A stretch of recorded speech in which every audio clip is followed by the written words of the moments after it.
Good morning, everybody. I don't know when Ham will come on. Let me see. He will at some point, but I think it'll be in a while. I do have things I want to talk to you about today. Hey, KYP.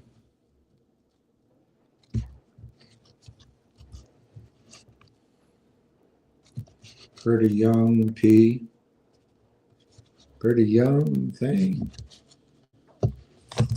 While people are joining, hopefully I can go through this pretty quickly, but it's about 6 pages of Dr. Stephen Lieb.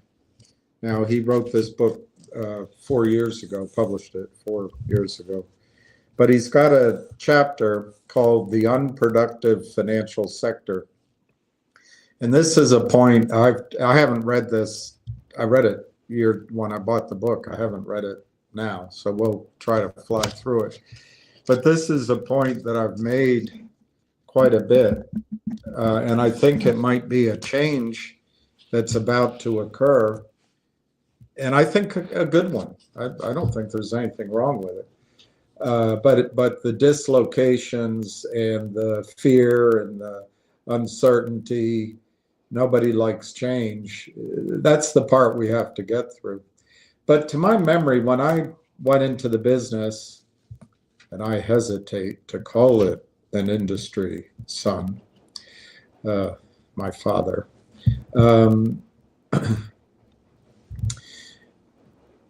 I remember that the financial services industry and brokers and all of that was less than 5% of the Dow, of the measurement of the economy.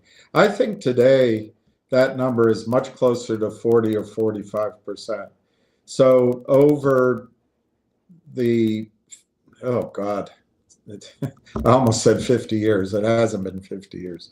But let's say 35 years that I've been around, 40 years maybe. I don't want to count it out. Makes my head hurt. It's weird getting old. It really is weird getting old. You really do wonder, when did it happen? And then you wonder, is it going to happen to anybody else? And then you remember it happened to everybody else you knew. So anyway, over the last 40 years, basically over this bull market, 43 years, the financials, so to speak, have become a massive part of our economy. Is it worth it? Do they really do anything? Well, I see this headline, this chapter, and it makes me want to read it. So let's see if I can get through it quickly.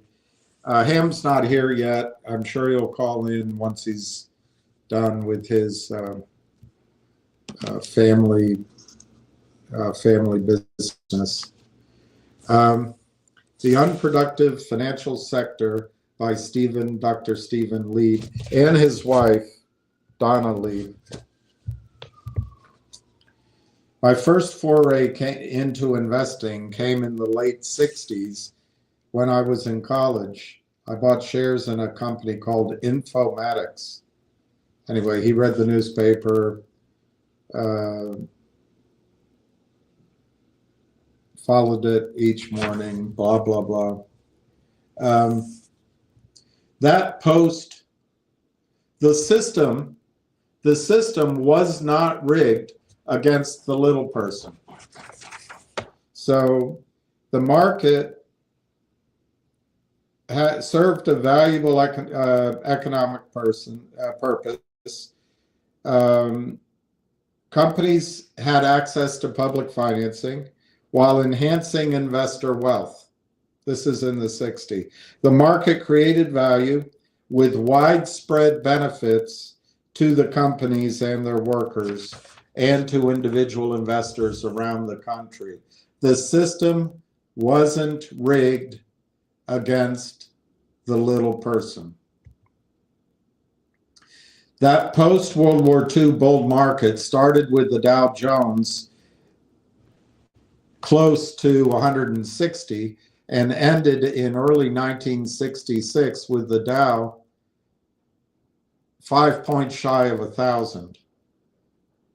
Few could imagine it would take another 16 years before the Dow would decisively break through the 1,000-point barrier. August 13, 1982, wow, I like that date. August 13, 1982 marked the start of the second post-war bull market, even more historic than the first. And it continues now.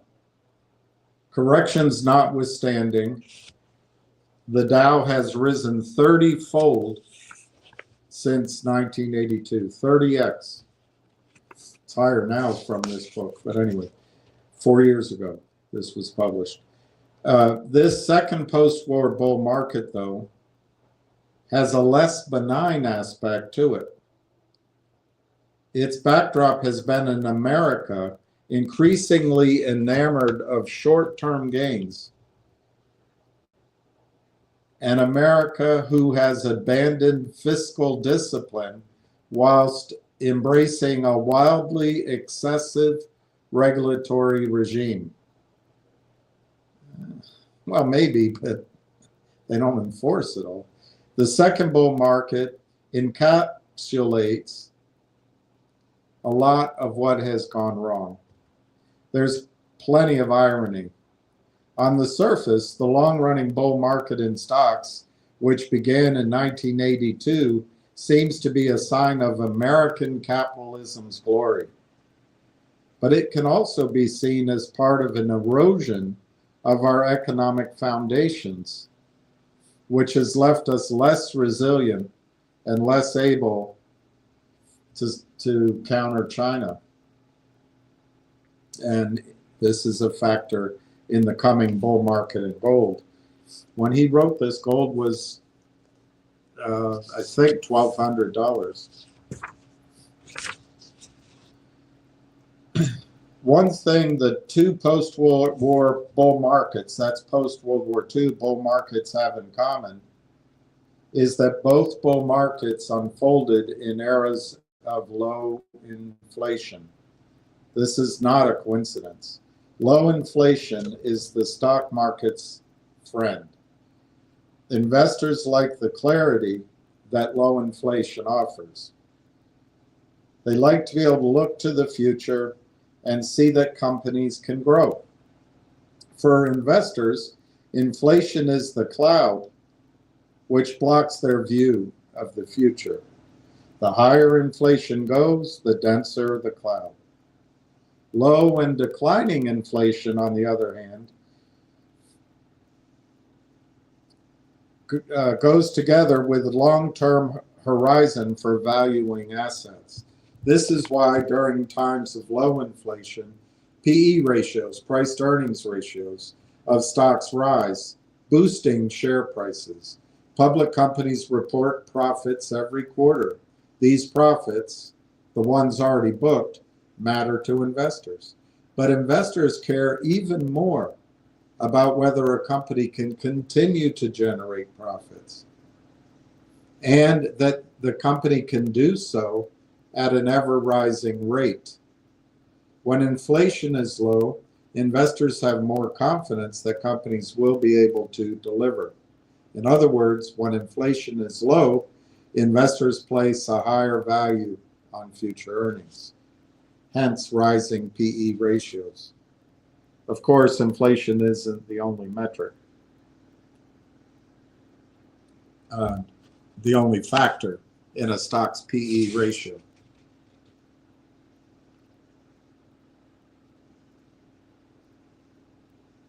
But nothing correlates more closely to PE ratios than inflation. The lower inflation is, the surer you can be that growth reflects rising productivity, rising unit growth. These are factors which can be analyzed in terms of their sustainability. Low inflation also makes it easier for companies to plan for the future because they have a better idea of future costs and profit margins. Low inflation means policymakers have room to stimulate the economy. During the first post-war bull market, 1949 to 1966, the consumer price index climbed at an annual rate of 2%. Inflation has also been consistently low in the second bull market. Between 1982 and 2018, the CPI rose at an annualized rate of 2.6%. The S&P's 500's PE ratio today is around 20. This was published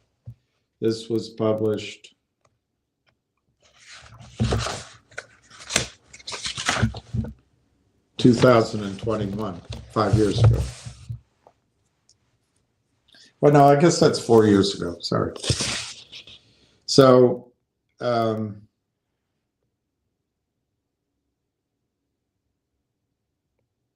but inflation looked very different in between the two bull markets.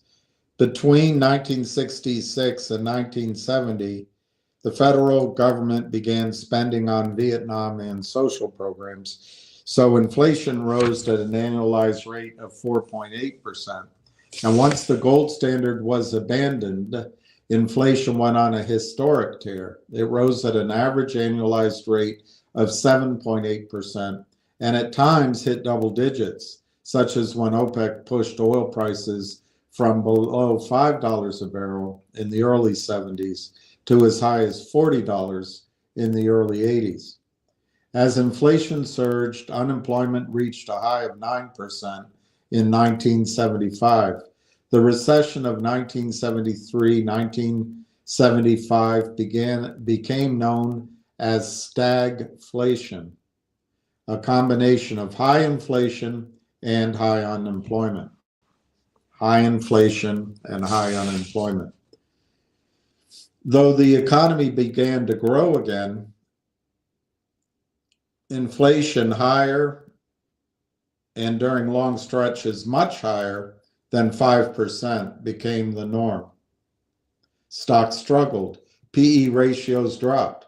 By mid-1982, the value of stocks adjusted for inflation was little changed from 1966 and down about 30% from the mid-1964 level. In the 12 months prior to July 1982, with inflation averaging 9%, the PE ratio of the S&P 500 averaged below 8 times. Ultimately, though, inflation met its match in the formidable personage of Paul Volcker. Dr. Lieb is an honest man. Appointed head of the Federal Reserve by President Carter in 1979 and reappointed by President Reagan 4 years later, Volcker will forever be known as the slayer of the inflation of the 1970s and the 80s.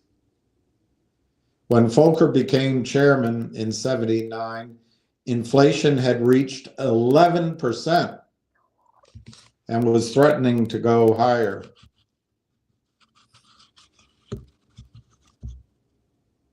In his first 11 months, it went to 14%.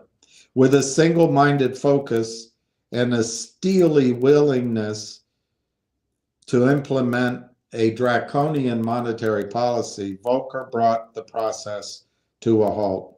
From its peak of 14.8% in March of 1980, 14.8% in 1980, inflation fell to below 3% by 1983. Under Volcker, the Fed raised the federal funds rate to a peak of 20% in June of 1981. The prime rate rose to 21.5%. 21.5%. The damage was a vicious 1980-1982 recession where unemployment rose above 10%. The low inflation that Volcker engineered, combined with strong prospects for growth, revitalized the moribund stock market.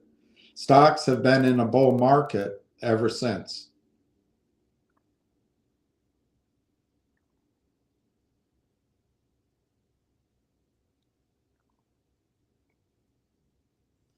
Why do I see this second post-war bull market as less benign than the first?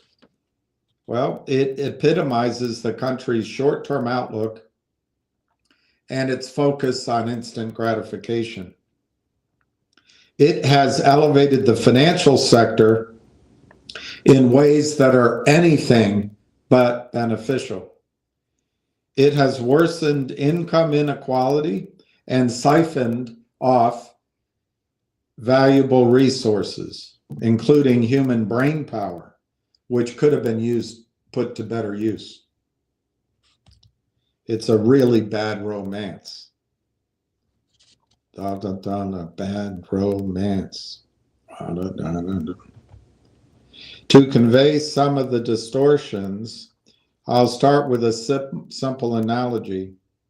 Imagine you're a college student and you share an apartment with two roommates. You all contribute to the rent, the food, utilities equally. Each of you has particular skills. One of you likes to cook, one's a whiz at cleaning, and then the other likes to watch TV, laundry and ironing. Now imagine that the roommate who does I don't want to read through about this.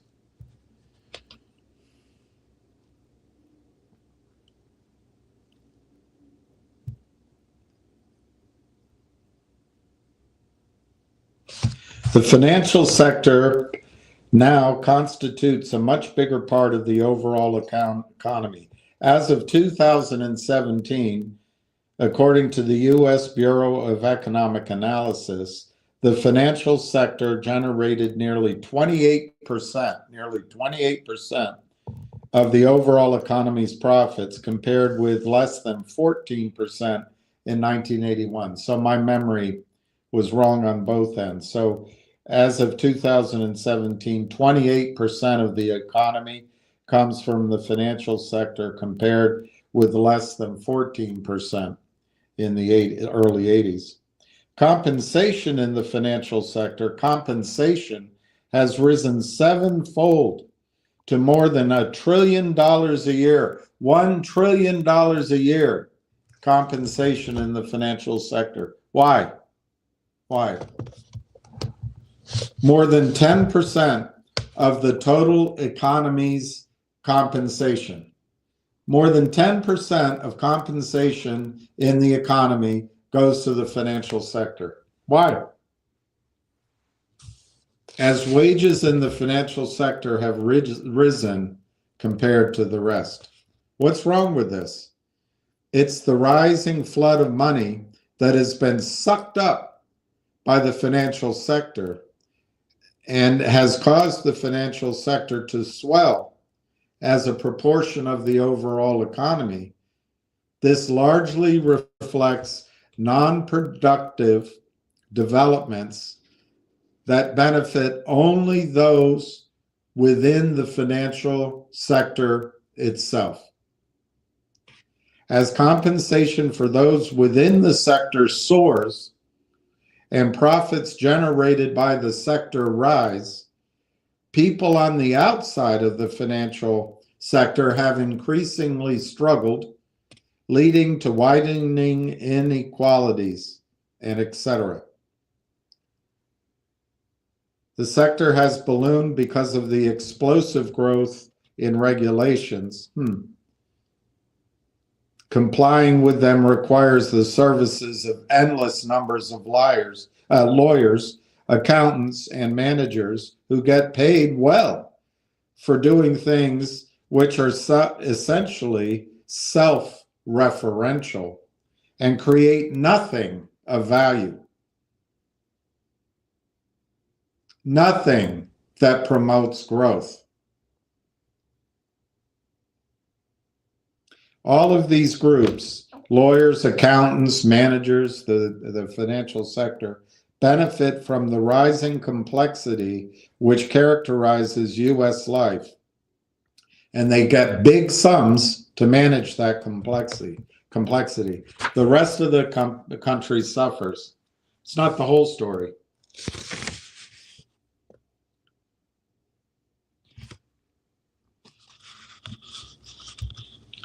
So one other thing, the financial sector began to swell in the 80s after inflation was tamed. Prior to that, all the dollars which were printed once the dollar gold link was broken had gone to chasing goods and services. But in other words, inflation. Once Volcker broke the back of inflation, those dollars began chasing financial assets instead. Financial institutions rushed to create all sorts of complex and often risky financial instruments which could generate fees and amplify their returns. But why? Why?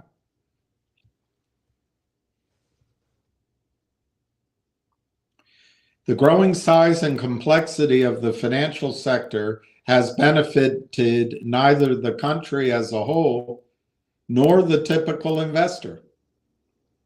Wealth management and advisory firms, for instance, make up one segment of the financial sector.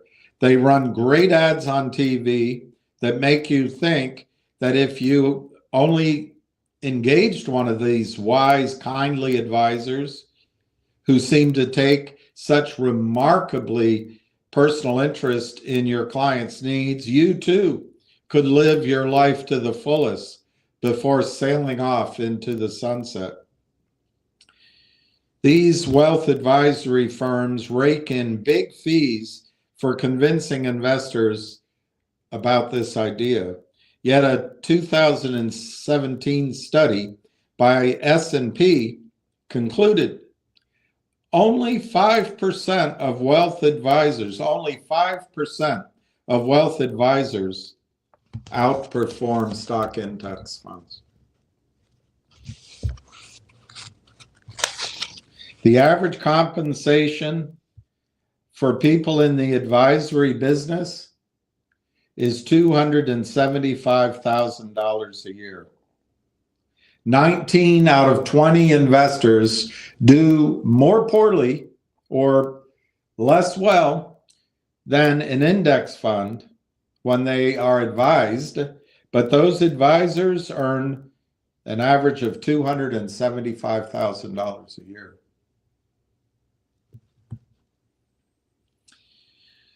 Brian Tanguay described it this way, quote, "Between investors and the market sits a layer of middlemen who earn fees, commissions, rebates from order flow and volume. This labyrinth adds little actual value to the market or the larger economy. Middlemen profit from the complexity they have nurtured and sustained, and defend with every resource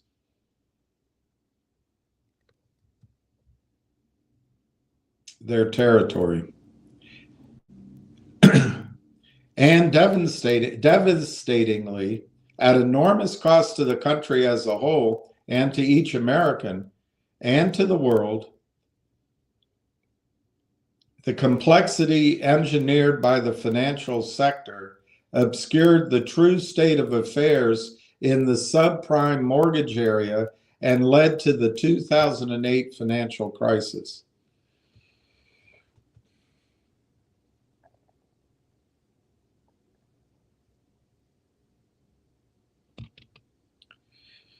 And why did it happen? Short-term focus, computer age, computer as a tool, publicly traded corporations, breaking the dollar gold link.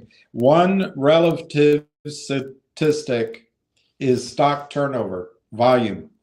Between 1949 and 1975, according to Ned Davis research, investors held stock for an average of 5 years. 5 years. True, one factor back then, commissions on the purchase or sale of the shares was much higher then.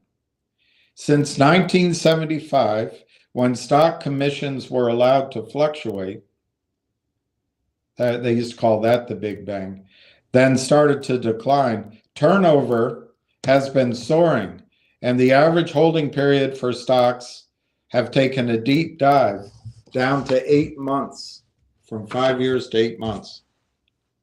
The only winners from high volume, high turnover are the wealth management and investment advisory firms, who make up the core of the financial industry. Lower commissions are just part of the explanation. The entire focus of the financial services industry has shifted towards short-term profits, starting with the obsessive attention paid to whether companies meet expectations for quarterly sales and quarterly earnings. If results for a company fall short, investors are quick to ditch a stock. This contributes to faster turnover. Even more significantly, however, is the effect on how companies operate and make decisions. They have to think in terms of the next quarter, not the next decade. After all, if investors bail out because of the latest quarter's figures, it will bring down the stock price. Warren Buffett is known to say his favorite holding period for a stock is, quote unquote, forever.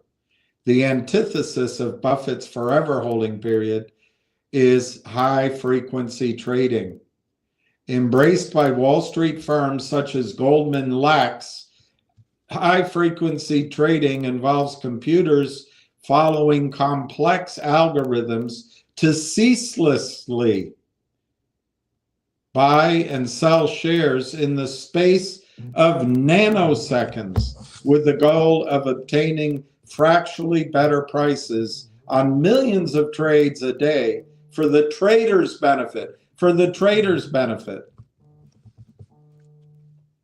HFT, made possible by nearly zero commissions per trade, is the ultimate embodiment of our slide into short-term thinking. In his best-selling book, Flash Boys, Michael Lewis captured the sheer absurdity of it all. He describes the building of a $300 million underground cable linking the financial markets of Chicago and New York City. Its sole purpose was to give traders in New York 13 milliseconds instead of 17 milliseconds. They got the data they needed in 13 milliseconds rather than 17 milliseconds. It cost $300 million to build that. Do you think that'd go better to a school or a bridge?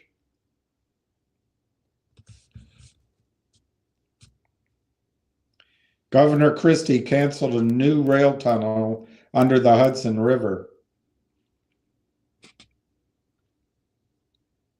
And then the best brains left other industries.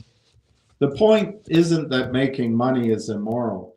It's that the way the system has developed over the last half century has extracted enormous cost and squandered opportunities. This helps it to explain why the United States now stands on the brink of being eclipsed by China, as that country pursues its agenda of securing resources, creating infrastructure, and dethroning the dollar to create a new reserve currency tied to gold. In the past, when the United States has really committed to a goal, we accomplish big things. Today, there is little understanding of what our goals should be and how urgent the stakes are.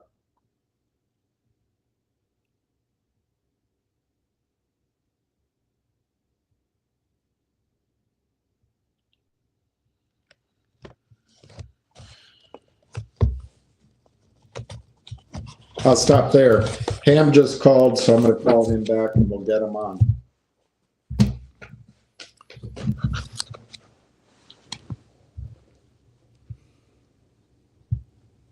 He only called once. I thought he called a couple times.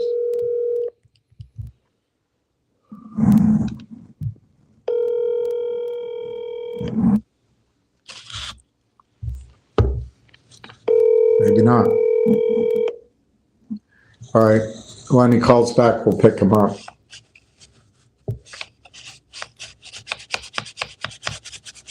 Bought more GBUX. The first positive comment from Jack Wolf in a long time. Let's look at some of the prices, Jack.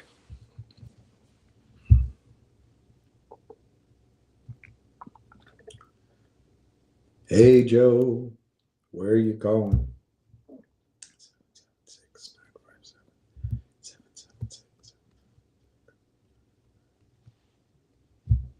Hey, Joe, where are you going with that gun in your hand?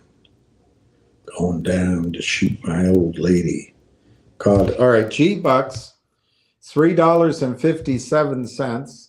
It was as low as 307. It opened at 405, and the volume is 41,000 shares.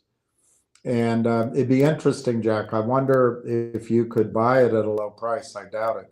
They're just trying to scare people. My opinion, this is classic trading of somebody who's trying to manipulate the price, shake people out. I'm not as advanced at that analysis as Ham is. But to my eyeballs, for what it's worth, it looks like a short is trapped. Something, I think GBUX wants, the rubber band is pulled, it wants to go back up. And it looks like it could happen at any minute. Railtown is up today. It's 31 cents to 32.3 on 67,000 shares. And that looks to me, there's no news I know about on Railtown, RLAIF, but that looks to me that stock's ready to go. What could it be? I think it's been 8.5 weeks since they made the announcement of their merger. I think somebody knows something up in Canada, and I think somebody is the whispers get around, somebody's buying. That's what I think. So I have a feeling something good could come out on Railtown at any time. Finger is dollar down a penny, 127 to 129. NIXX is 142, down a penny and a half, 142 to 143. And Logic is 0 by 0. Let's just look up collective audience. Two companies. Oh no, there's systems in place. Systems are in place. You're wrong. You're wrong. I'm not going to say his name. Look, that stock's going under a penny. Oh, you're wrong. Oh no, you don't know. There's systems. You can't just add those numbers up. You don't know what you're talking about. You might be right. He was always polite till he wrote an email that tried to tattletale on me or something. Collective audience, 0 by 0. This is Aubrey Advisors and Chadron. Both firms should be put out of business, in my judgment. Let's see how Barrick Gold. Barrick Gold is up 37 cents at $20.69. These stocks, all right, here we go. Hello. Yeah, I was just going to do a call at 1:15 if you wanted to call in. Well, I'm live right now, so you can, if you want to talk now, you can talk now. I'll talk now. I'll do you, and I'll do the one. I'll do mine. I don't care. Mine's only 15 minutes, 10 minutes tops, Well, So I was sitting down. I had to do a couple of errands today, but I was sitting down doing the math on the finger motion, for example. I'll start with that. And I know it's going to sound crazy, but just to show you how crazy this whole thing is and how the government has let this thing go out of control, I'll just go over the math of finger motion for a second. Finger motion's got 250 million shares short, plus 2.5 million real short, right? Right. I said, basically, this trading 29,000 shares a day. There's no volume in the stock anymore. There's no volume. There's nothing going on. So let's say the normal volume is going to be 50,000 shares. That's what I think it should be, 50,000, no more. That's normal. With 250 million shares short, it's going to take, with 50,000 shares a day, it's going to take 5,000 days to cover.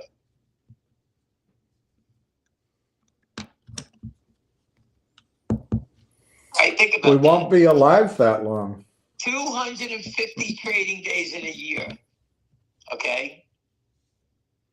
It's going to take 20 years to cover. That's just the finger motion numbers. Can you imagine DJT, Kodak, the Tesla, Wolf that have 1 billion shares plus other ones that I know of?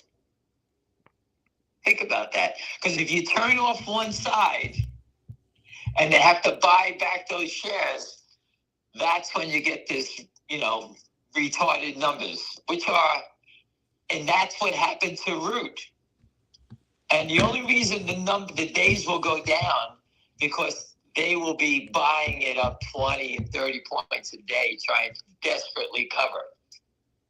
They can't let it go on for 20 years. They can't cover it. So the prime brokers will panic and force the covering. And I think that's the problem facing Trump right now, because people are explaining to him that this thing is so out of control. Let's look at the damage model from who's going to get killed here. That's what I think is going on. Because there's so much press, so much information out here now. The only thing's missing is these guys trying to put a damage model together, saying, okay, JP Morgan's going to get killed. Morgan Stanley, Goldman Sachs, these guys are going to get smoked. Hedge funds are going to go out. Prime brokers are going to go out.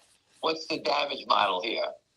But if they don't clean it up, the crime will continue, and the American stock exchange, the American stock market will become a thing of the past. It's like a third world country as it is. So that's how stupid these numbers are. And that's why when I say finger motions going to 2,500, I just gave you the numbers. Just think about it. Trying to buy 50,000 shares a day, trying to cover, and there's no more selling. This will explode.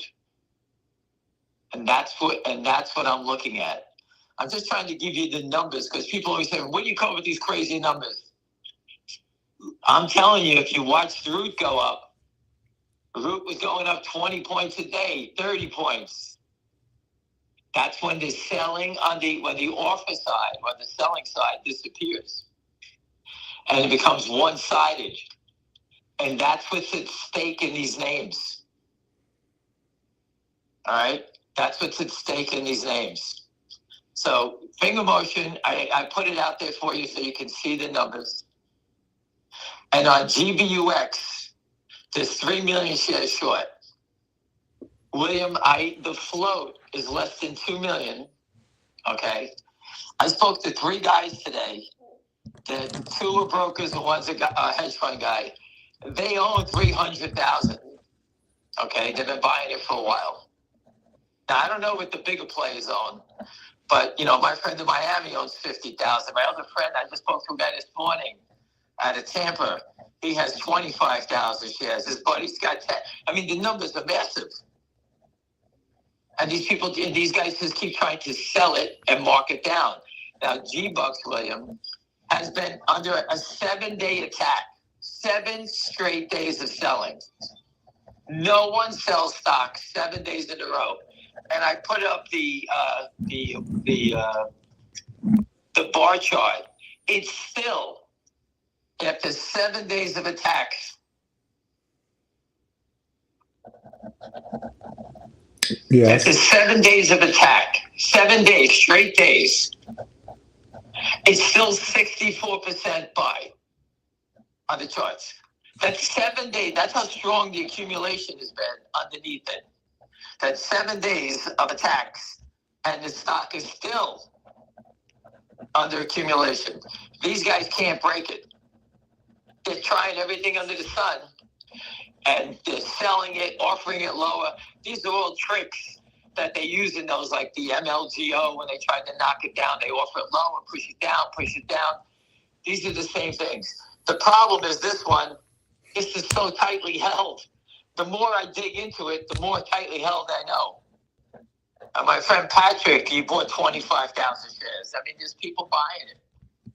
They don't buy it all in one day. They buy 2,000, 3,000. They just, in a given a week, if you buy 3,000 a day, before you know, you got 15 to 20,000. That's how I advise people to buy it like that. Never just charge in and just go, go crazy on it. But I'm just showing you that the manipulation, these guys have trapped themselves so bad in all these names, and the president, I think, is getting advice from people like what is going to be the outcome on the other side. And like everything else he's doing, you got to pull the Band-Aid off and just do it, because it's going to make it a better equity market down the road. Companies will go public. Small companies would thrive. It's a whole different system versus having Citadel, Virtue, and all these big brokers and banks and funds stealing all the money. It just has to end. Now, I don't understand how anybody who's on that side of the coin, like the guys who short GBUX or finger motion, how they're still standing here and waiting to the end, tells me when you see them standing like this and they're waiting to the end, that tells me they have no money to cover it back. GBUX, they're telling us they have no money. Why? Because they keep offering it lower. Don't they understand? It's easy for me to get a guy to buy 50,000 shares at 3. 50,000 at 10 is different than 50,000 at 3. All right, so again, these numbers are massive. I know you don't think the numbers are massive. They're huge. And the difference between finger motion, GBUX, and a Kodak I can't really tell what the hell's going on in those stocks. There's so much volume every day. They trade 8 million, 7 million shares, 20 million shares. You're getting to witness everything before the volume gets to that point. Do you understand that, William? We get Yeah, to so see it. before, several people from Barbara to this Fox to David, others have bought more GBUX this morning. Well, that's what I said. That's what I'm seeing also. People are buying it. And without even knowing those people buying it, I know my friends are buying it. Again, I have no more money to buy it, else I'd be buying so it can myself. the obvious question, when and how high? Oh, it's easily going over 100 to 150 bucks, easily. And I do think it's going to go before finger motion. I think finger motion's going within the next 30 days. Any day. It can go this afternoon. It can go at any time. But, finger motion's coming out with their earnings. We know the dividends on top of it. We know there's other stuff going on. So that's all coming. All right, we all know that.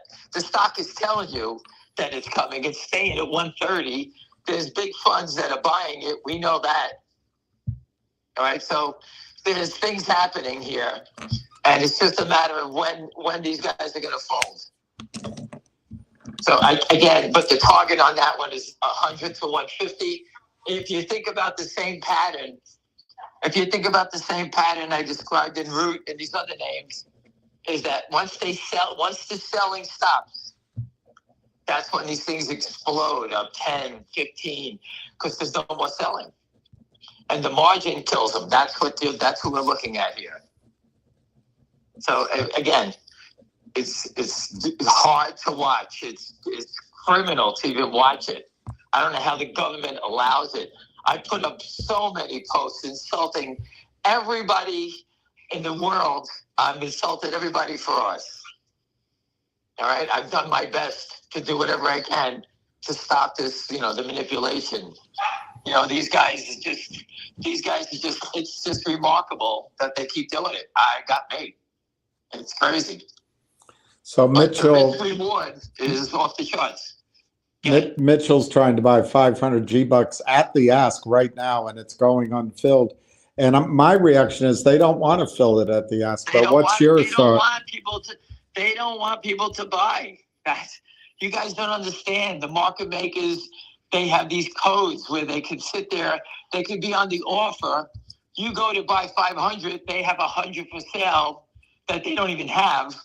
And what they do is, as the bids come in, they hope someone will hit the bid or something before they fill you. They have time before they can fill you.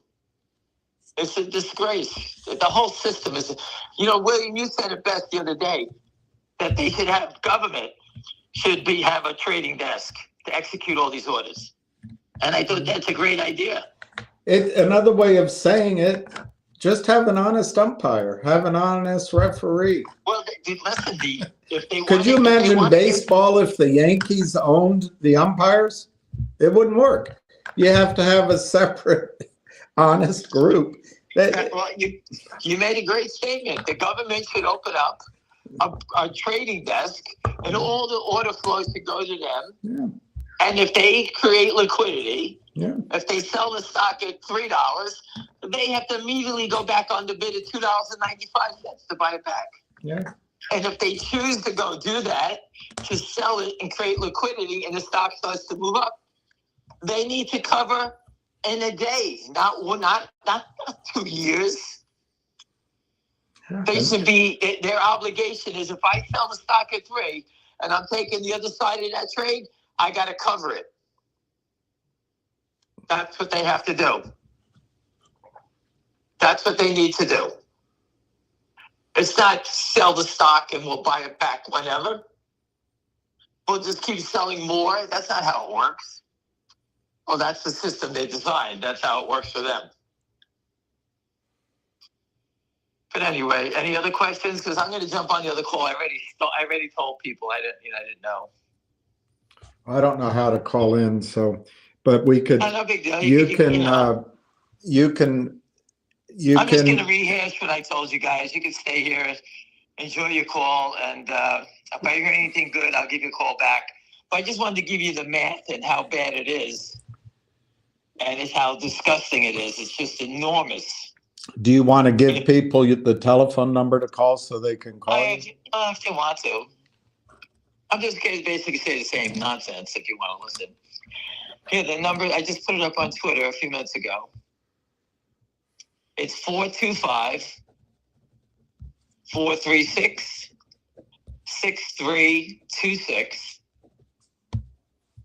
And the code is always the same, 3766-434.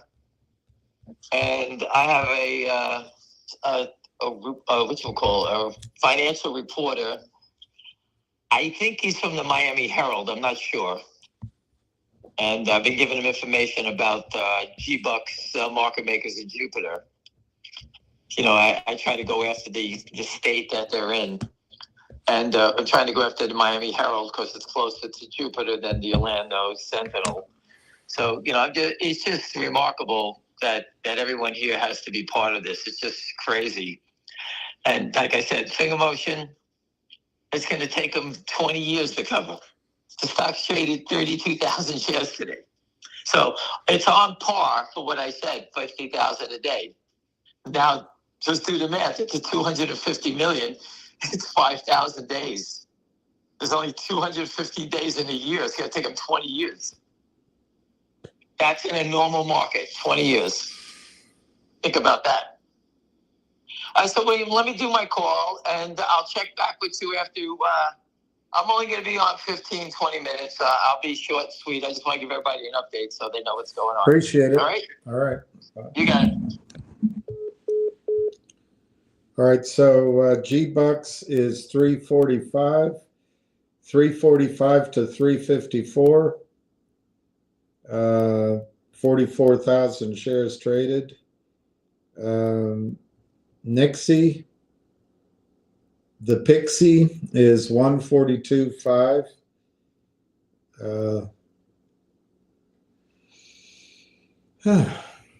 Finger is 127.65. for all of those you guys that gave me a hard time, he just said he also now agrees. I don't know if he's changed or always thought that we might have to wait 30 days for finger, right? So I wasn't being negative. I was just calling it the way I saw it.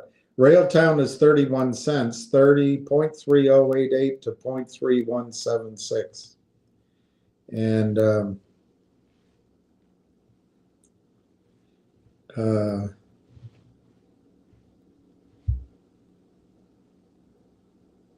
of course, you can go listen to him at 1:15. He said he's just going to say the same stuff he just said.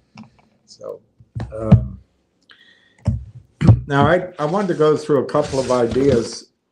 The one I want to go through right away before I forget about it is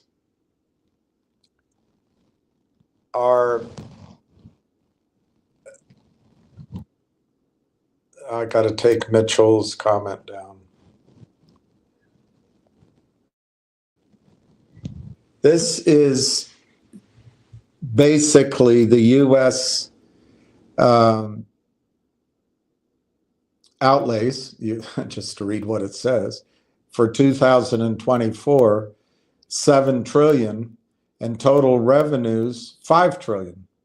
So revenues are 5 trillion, outlays are 7 trillion, and obviously the difference is what we owe gets added to our debt. So our tax revenues come in at 5 trillion. Our spending is at 7 trillion. Let me just see. Maybe I don't have all the charts. All right, so here's for 2024, our income tax, federal income tax represented 2.5 trillion of revenues. Payroll tax represented 1.5 trillion. So between payroll and income tax, it's about $4 trillion. And then the rest is down there. The next largest looks like $500 billion for a corporate income tax. So this is the breakdown of the 5 trillion. You'll look at customs duties are very small, very small. So let me see what this chart is. Here's the spending that we have. This is not necessarily 2024. I couldn't tell what, but it's not going to change much. And it's an insane breakdown. What does health mean? It's just, that's the way to confuse you. I'd rather see Medicare, whatever. But health, 30%, Social Security, 25%, defense, 16%, and remainder, 9%. But the point of this chart that I always try to get across, even if you cut science, even if you get rid of the Department of Energy, get rid of housing, international affairs, get rid of spending on education, get rid of food and agriculture. It's just such a small part of the budget. The budget really comprises defense. I think the remainder over there is interest. They don't want to use that word. Your Medicares, Medicaids, and your Social Security. That's what the budget is. All right, so I don't think the chart I wanted to show you popped up, but I wrote it down. In 2020, the amount that in 2022, 2 years ago, not 2024, the amount of goods and services the United States imported was 3.2 trillion. 3.2 trillion. So right now we get revenue of 4.9 trillion on from income tax, from all revenue. I forget what it was, 2.5 from the federal tax. But U.S. goods and services imported were 3.2 trillion. I don't know. What if we end up with a 20%, 25% across the, a 10%, a 15% across the board toll, tax, tariff? Maybe he can indeed. And it's more to put the idea in your head. I can't make the arithmetic fit because I can't find the exact numbers. But if this number is correct, income tax is 2.5 trillion. All you'd have to do is find tariffs that are evenly applied. You get rid of the income tax. Anyway, it's just an idea. And I think that's where Trump is trying to go. I wanted to show you also this little item. The big six multi-strat hedge funds have between 1.5 trillion in regulatory assets.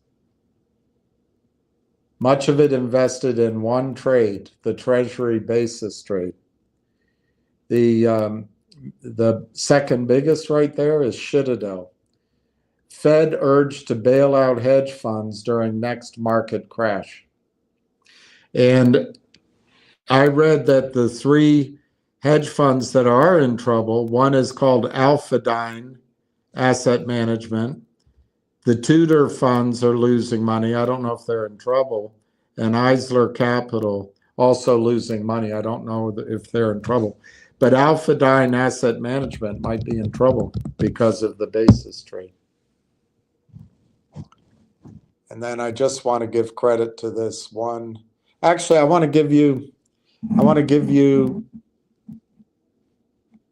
another thought idea. Look at this. There's, I don't know who that guy is. But that guy's Donald Trump, and that guy's Joe Biden. And look at Joe Biden's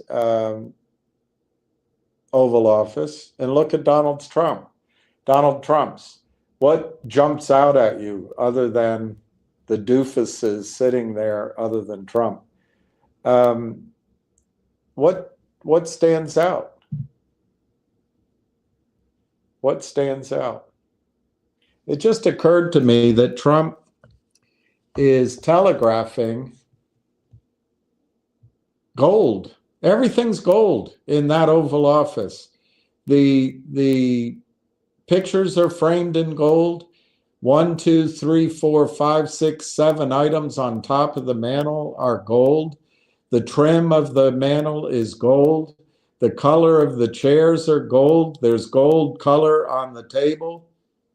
And in the background, what trims the entire Oval Office is gold. Is it possible that Donald Trump is saying to us something about gold? I'll leave it to your imagination. And you can find this also in his Oval Office.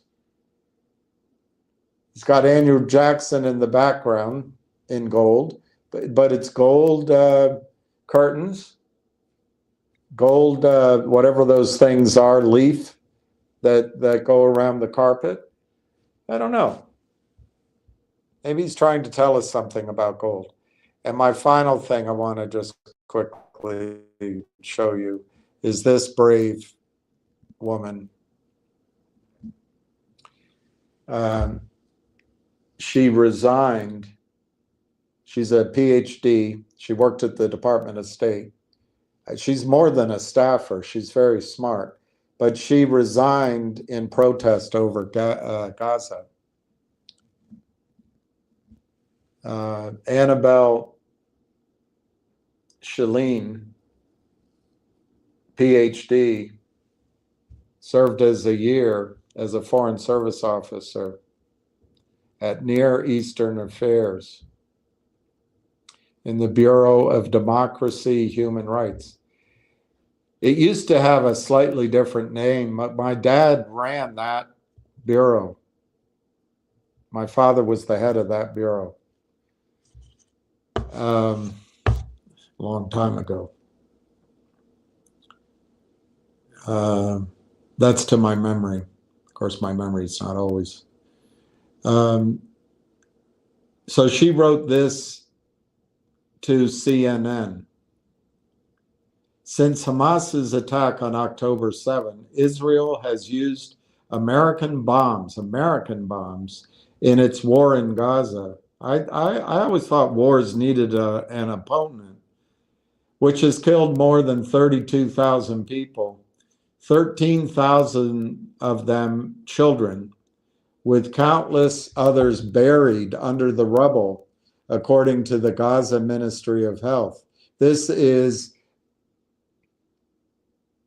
Annette Chenille, U.S. Foreign Service officer. Israel is credibly accused of starving the 2 million people who remain, according to the United Nations Special, I can't read that, Rapporteur on the Right to Food. A group of charity leaders warns that without adequate aid, hundreds of thousands more will soon be dead. Yet Israel is still planning to invade Rafah, where the majority people in Gaza have fled to, I assume. UN officials have described the carnage that is expected to ensue as beyond imagination. In the West Bank, armed settlers and Israeli soldiers have killed Palestinians, including U.S. citizens. Israeli soldiers have killed U.S. citizens. These actions, which experts on genocide have testified meet the crime of genocide, are conducted with the diplomatic and military support of the United States government. For the past year, I worked in the office devoted to promoting human rights in the Middle East. My dad was on top of the whole thing, as I recall. I believe the Department of Human Rights. I believe strongly in the mission and in the important work of that office. However, as a representative of a government that is directly enabling what the International Court of Justice has said could plausibly be a genocide in Gaza, such work has become almost impossible. Unable to serve an administration, that's Trump, that enables such atrocities, I have decided to resign from my position at the Department of State. And I give her great credit. I give her great credit, and I give her prayers for her well-being. Whatever credibility the United States has had as an advocate for human rights has almost entirely vanished since the war began. Like I say, I assume the war needs another army on the other side. Members of civil society have refused to respond to my efforts to contact them. Our office seeks to support journalists in the Middle East, yet when asked by NGOs if the United States can help when Palestinian journalists are detained or killed in Gaza, I was disappointed that my government didn't do more to protect them.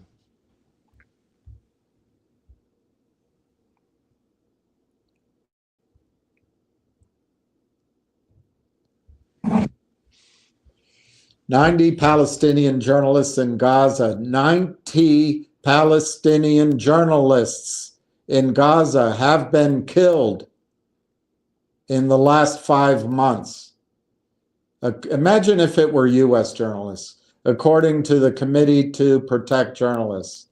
That is the most recorded in any single conflict since the committee started collecting data in 1992.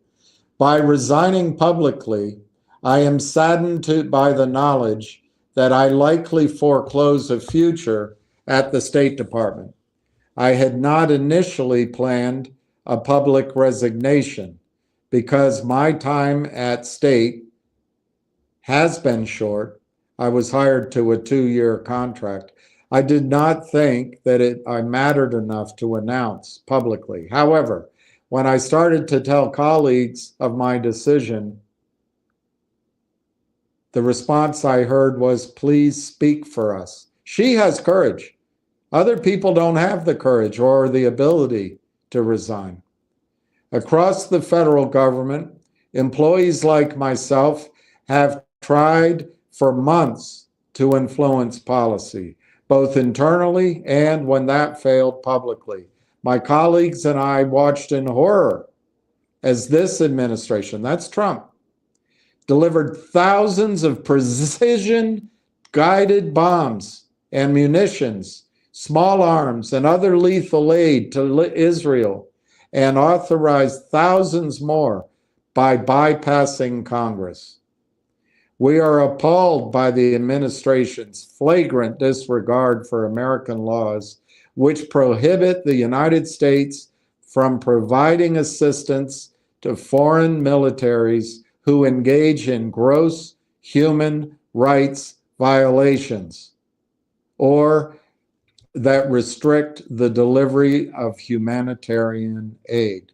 The Biden administration's own policy states, quote, "The legitimacy of the public support for arms transfers among the populations of both the United States and recipient nations depends on the protection of civilians from harm. And the United States distinguishes itself from other potential sources of arms transfers by elevating the importance of protecting civilians," unquote. Yet this noble statement of policy has been directly contradicted with the actions of the President Biden, who promulgated it. President Joe Biden himself indirectly admits that Israel is not protecting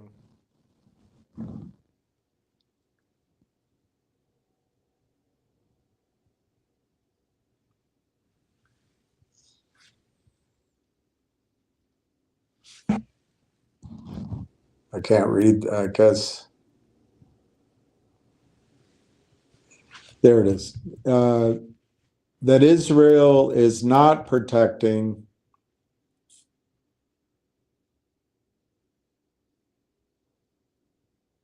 Palestinian civilians from harm.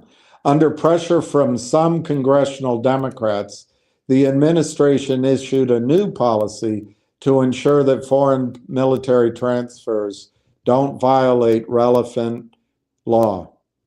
Yet just recently, the State Department ascertained that Israel is in compliance with international law in the conduct of war and in providing humanitarian assistance.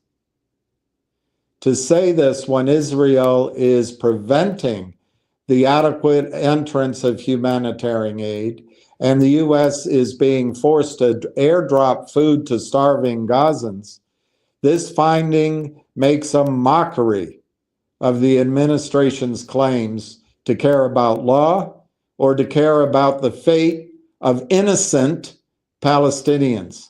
Some have argued that the United States lacks influence over Israel. Yet retired Israeli Major General Isaac Brick noted in November that Israel's missiles, bombs, and airplanes come from the United States, all of them. Quote, "The minute they turn off the tap, you can't keep fighting," he said. "Everyone understands that we can't fight this war without the United States, period."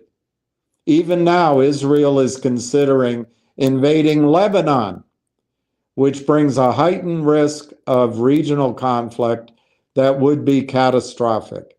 The U.S. has sought to prevent this outcome, but shows no appetite for withholding offensive weapons from Israel in order to compel greater restraint in Lebanon or in Gaza.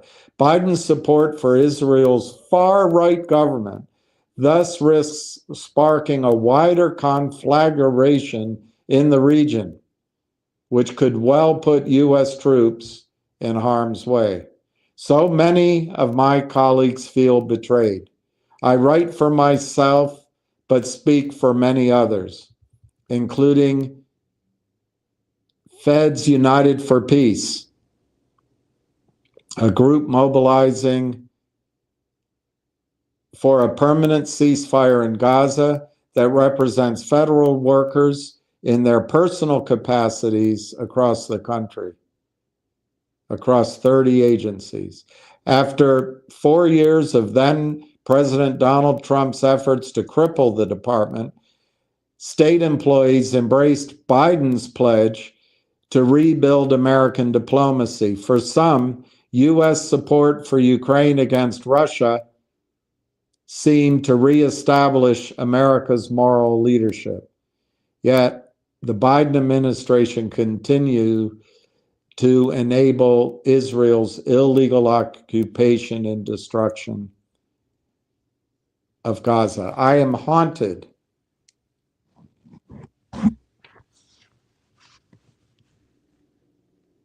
by the final social media post of Aaron Bushnell, the 25-year-old U.S. Air Force serviceman who self-immolated in front of the Israeli embassy in Washington on 25 February. Many of us like to ask ourselves, what would I do if I were alive during slavery or the Jim Crow South or apartheid? What would I do if my company were committing genocide? The answer is you're doing it right now. Nothing. I can no longer continue what I was doing. I hope that my resignation can contribute to the many efforts to push the administration to withdraw support for Israel's war for the sake of the 2 million Palestinians whose lives are at risk. 2 million Palestinians. It's not quite 6 million, but 2 million is a big number, whose lives are at risk and for the sake of America's moral standing in the world. This is a brave woman. Okay, so I drove some people away with it. With that, I'm sorry, but I don't know what else I can do.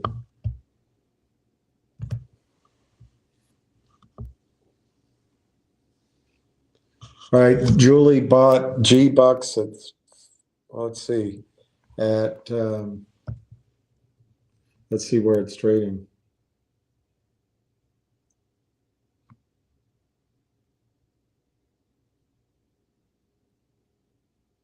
Rail is up to 32 cents. I mean, 0.318. It's basically 32 cents. Something's going on there. GBUX is 359. So you put it in at 334. Well, you're not going to get 334.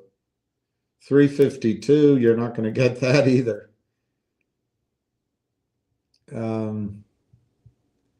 It's 353 by 360.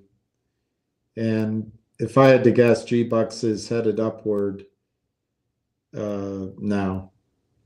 You know, they seem to try to strike it down at the beginning of the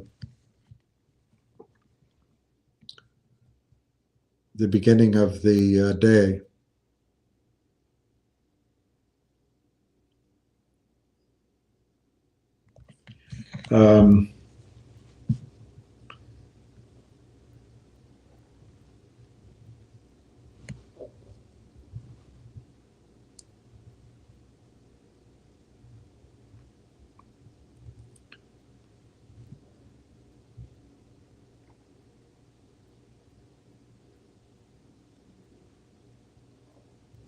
There's a thought out there that what's going on, which I share, is that this Treasury basis trade is blowing up. And that's what's causing yields to rise and bonds to fall as they unwind this massive leverage. But it could be more than the basis trade. It could be that people expected Trump to wait on the tariffs and to do more in the deregulation side and to do more in causing interest rates to come down first, such that that's why they leveraged up on this basis trade. I don't know. I think Trump may have surprised the market by, I don't know how he telegraphed it, but they surprised him by the boldness of the tariffs.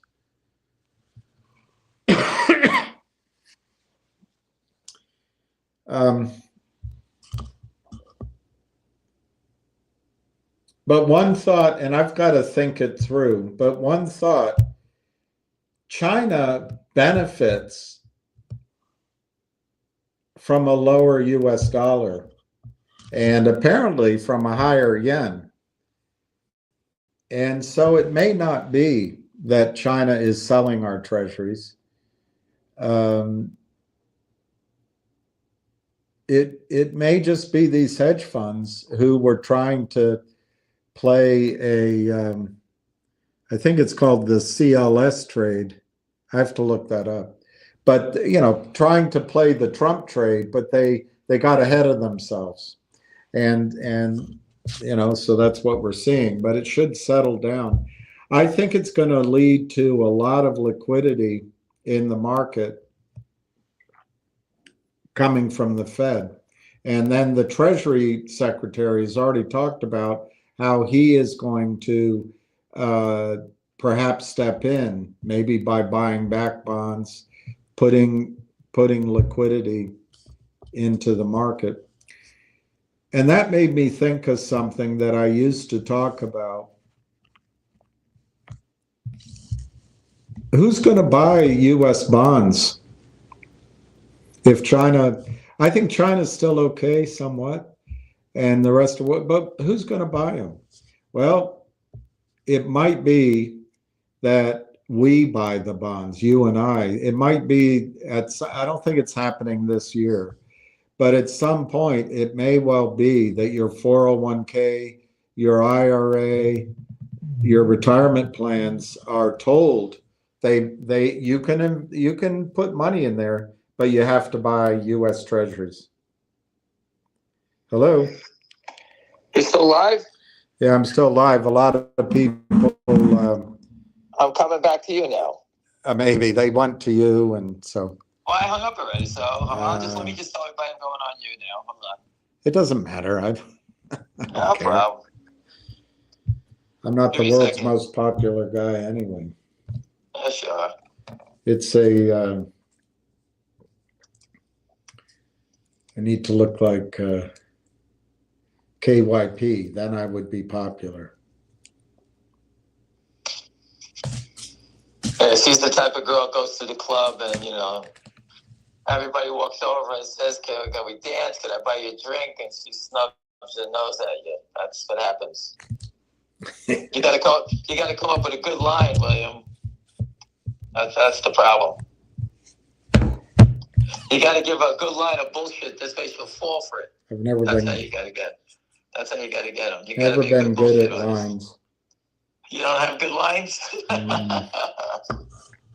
Well, just giving people a minute to sign on. I had 390 people within 30 minutes. We got those people all listening. So I just told them to come up to you, and hopefully they can sign on with you, and we can go from this point. But again, I don't know if you've been looking, but I've been posting on Twitter. And it's just enormous.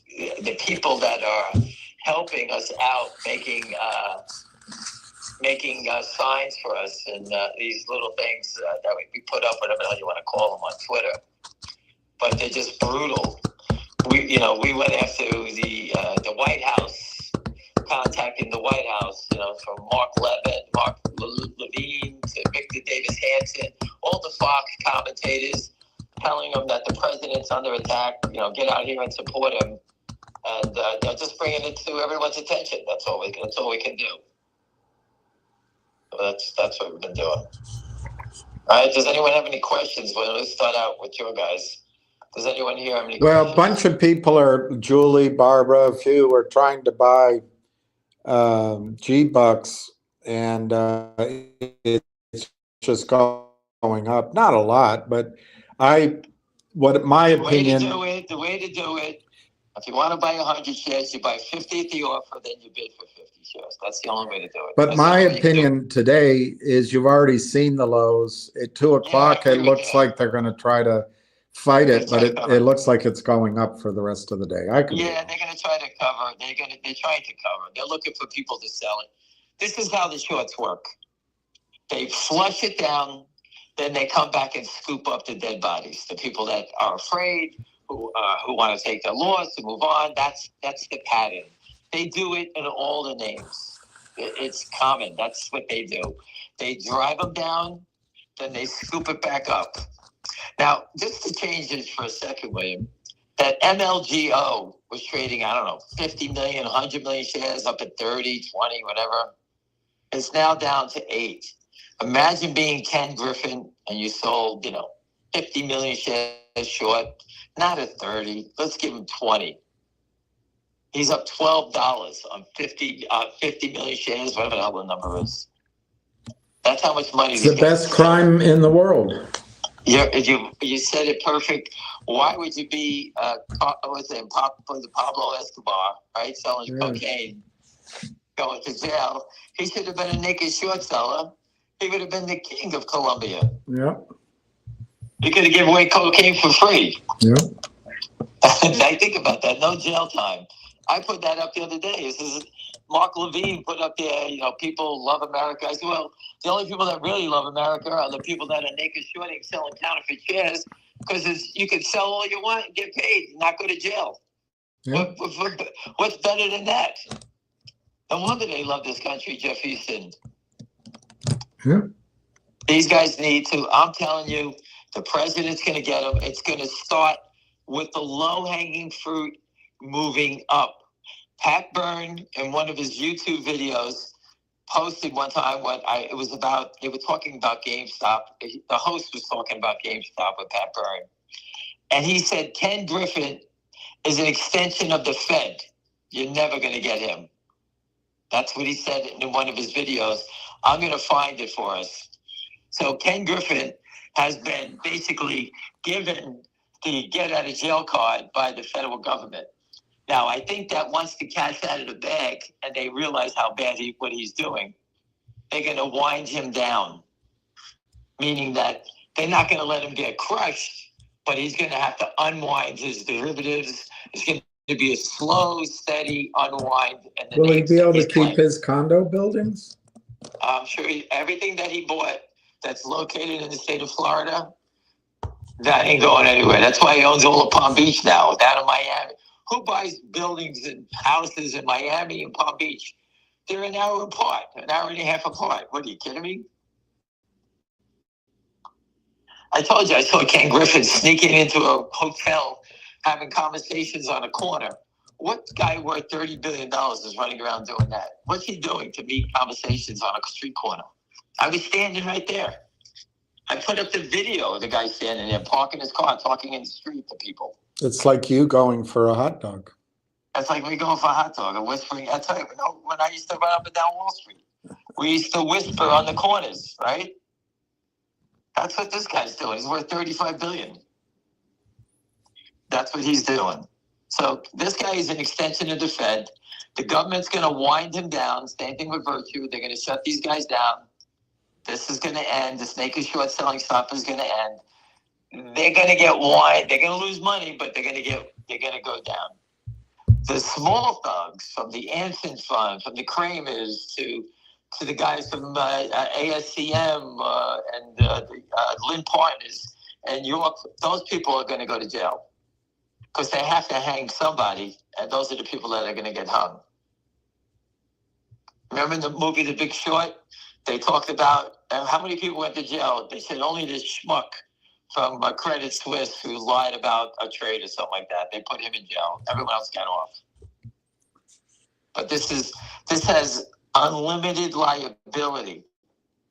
Unlimited liability means that there's going to be definitely a bloodbath in these names. Bloodbaths. Again, here it is, the finger motion when we spoke, 40 minutes ago, and the volume is 42,000. I told you the volume in the stock normally is going to be 50,000 shares on a normal day. On a normal day. So these guys have a huge problem, and they're going to get busted. That's what's going to happen. Any other questions, William? Well, several people are trying to buy GBUX, and they don't fill it. It keeps going up. Like I said, the way to do it is just buy half and bid for half. That's it. There's only 100 available at 369. One of you take that. Take the 100. They won't give you more than that at 369. I doubt they'll fill it at 369. The way to do it, they'll probably do it at 366. Bid 368. All right, because they don't want the stock to uptick. So you bid just below what they're offering at. I have friends that do that a lot. We go up there and we bid, and if they hit you, the stock is 368, let's say. The stock will be down only 35 cents. If the 69 moves to 75, you bid 74. They have to knock you out because they want the stock to start trending down. They don't want it to be strong. And that's just another little trick by the longs to play games on the shorts.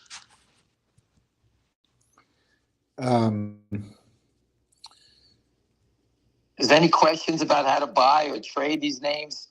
Feel free. This is not easy to do, but once you understand it, you'll have it the rest of your life.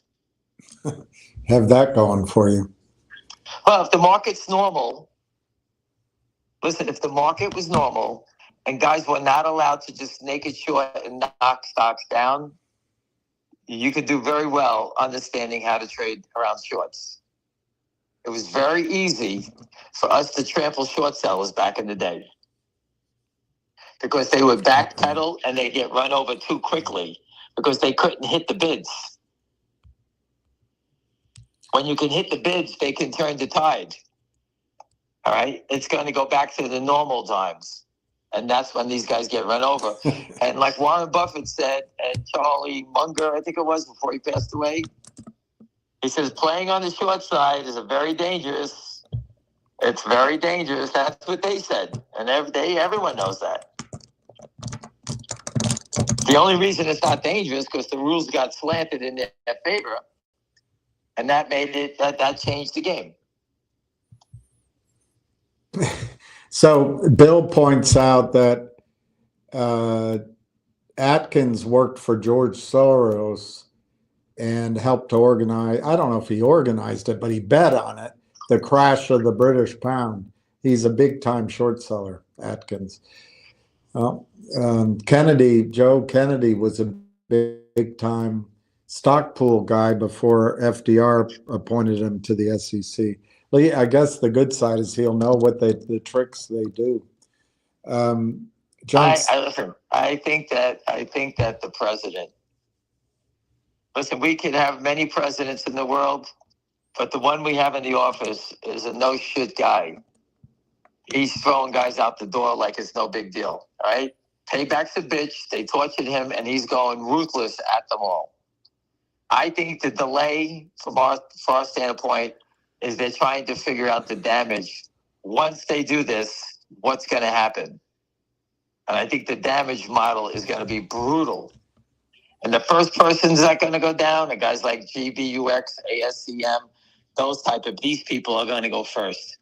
They're going to see what happens in the low-hanging fruit and the squeezes that are going to come out of this thing. And then they could see how they're going to adjust against the bigger players. That's what I think is going to happen. Well, Junk Savvy had an update on FISA, and apparently Maxine Waters is one of our enemies. That makes me laugh because I knew that from the first time I looked at the sour puss on her face. Why would anybody be against rules and regulations? Why would anybody be against that? I don't care who you are, white, black, Maxine Waters, woman, guy, who cares what you are?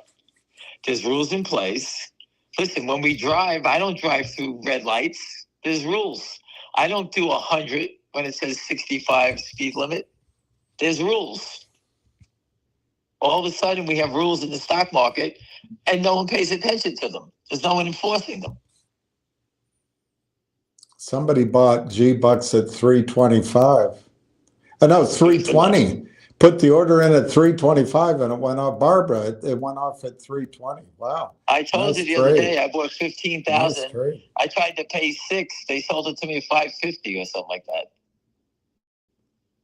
That's a big difference. I wanted to pay $6 and they sold it to me down 50 cents. They didn't want their stock ticking up, and so they just hit the bids, knocking them down. So Apollyon wants to know, have the GBUX shorts been told to close out their position? I think what you're seeing is exactly what you just said. They're being told they need to get rid of this position. You got to do something. That's what they've been told. Because every action has a reaction, right? So they were told what to do, and what did they do? Okay, we can't afford to buy it back starting at 9. Let's kill it first, and then we'll come back and buy it. That's what they're doing. Mm-hmm. And that's why I told you the next leg up is going to be higher. Benjamin Shamil says, if GBUX goes from red to green, it's going to be a very good day tomorrow. I think you're right. As soon as it goes green, it could be a very good day, believe it or not. They're afraid of it. There's no question. I could be wrong. I'm not, Listen, William, you're not wrong. We could listen. Normal trading patterns to me is this stock is a screaming buy right now. If this was Tesla that was down $1 and all of a sudden it started to get close to going green, you watch the shorts come covering those things. In a second, they run in panic and cover. But the one thing that causes me, and I have to say it, this is going to separate from fundamentals. The market cap is $750 million. It's fairly priced, but that's something we don't know. But I've been hearing that 80% of the shares in the float by the company are going to be retired. I don't know when that's going to happen. So I think that when that happens, that number you're just talking goes away. Wow. So that's a little tidbit that I've heard, and I've been waiting for it to happen. And I'm told that they're getting things in order, and it will happen. So I just don't know what day it's going to happen. I don't know. That would catch the mofos out. So there's things going on that we don't know. So, but again, until I see it, I don't want to say it because everyone will yell at me. Oh, you said this. It's not my company again. I'm just giving you the things that we hear. And what I'm hearing is that, a lot of shares are going to disappear here. How do you sell GBUX once it starts going up? Should I leave my GTC orders and hope it hits? Or what else should I do? You can always change your GTC order. Let's say that Barbara should pay $320 for it, right? Yeah. Let's say Barbara owns 1,000 shares at $6, and she just bought 1,000 at $320. Let's say I'm just making it 100, probably. Whatever. I'm just giving a number. I'm just trying to do the math. Whatever it is. You sit there and say, okay, I own it. I own it at $3. I own it at $6. I own it at like $4.50. Let's say $4, right? When it gets up to $6, you can always sell the 100 you just paid at $3 for, right? Mm-hmm. So you say, okay, I made $3 on it. I paid $6 for 100. Now I own 100 at $3. And you know what? I'm going to let it go. And hopefully I get my $100 for it, right? Mm-hmm. That's the way to really do it. And maybe if you sell the 100 at 7, you make 4. Meanwhile, you own 100 at 2. And you lower your costs and you take some money off the table. Or you can wait till it gets to 10. Sell it. And now not only did you bought 100 at 6, you just made $6. You own the shares for 0. You own 100 shares for 0. That is the proper way to play, Barbara. You can always sell. This is not the Diamond Hand Network. The people that started that Diamond Hand stuff should be ashamed of themselves because they slaughtered people. Because when that stock was going, they would tell them, don't sell it, hold on. You can't do that. I would never say that. William would never say that. No one should ever say that. You worry about you, yourself, and your family. That's the most important thing. It's 367 by 374 now. Green, I guess, will be 405. I don't know what the close. Something like that. Yeah, close. 403.25. So Barbara now owns 190 shares. Thank you, Ham. I'd say it could be exciting.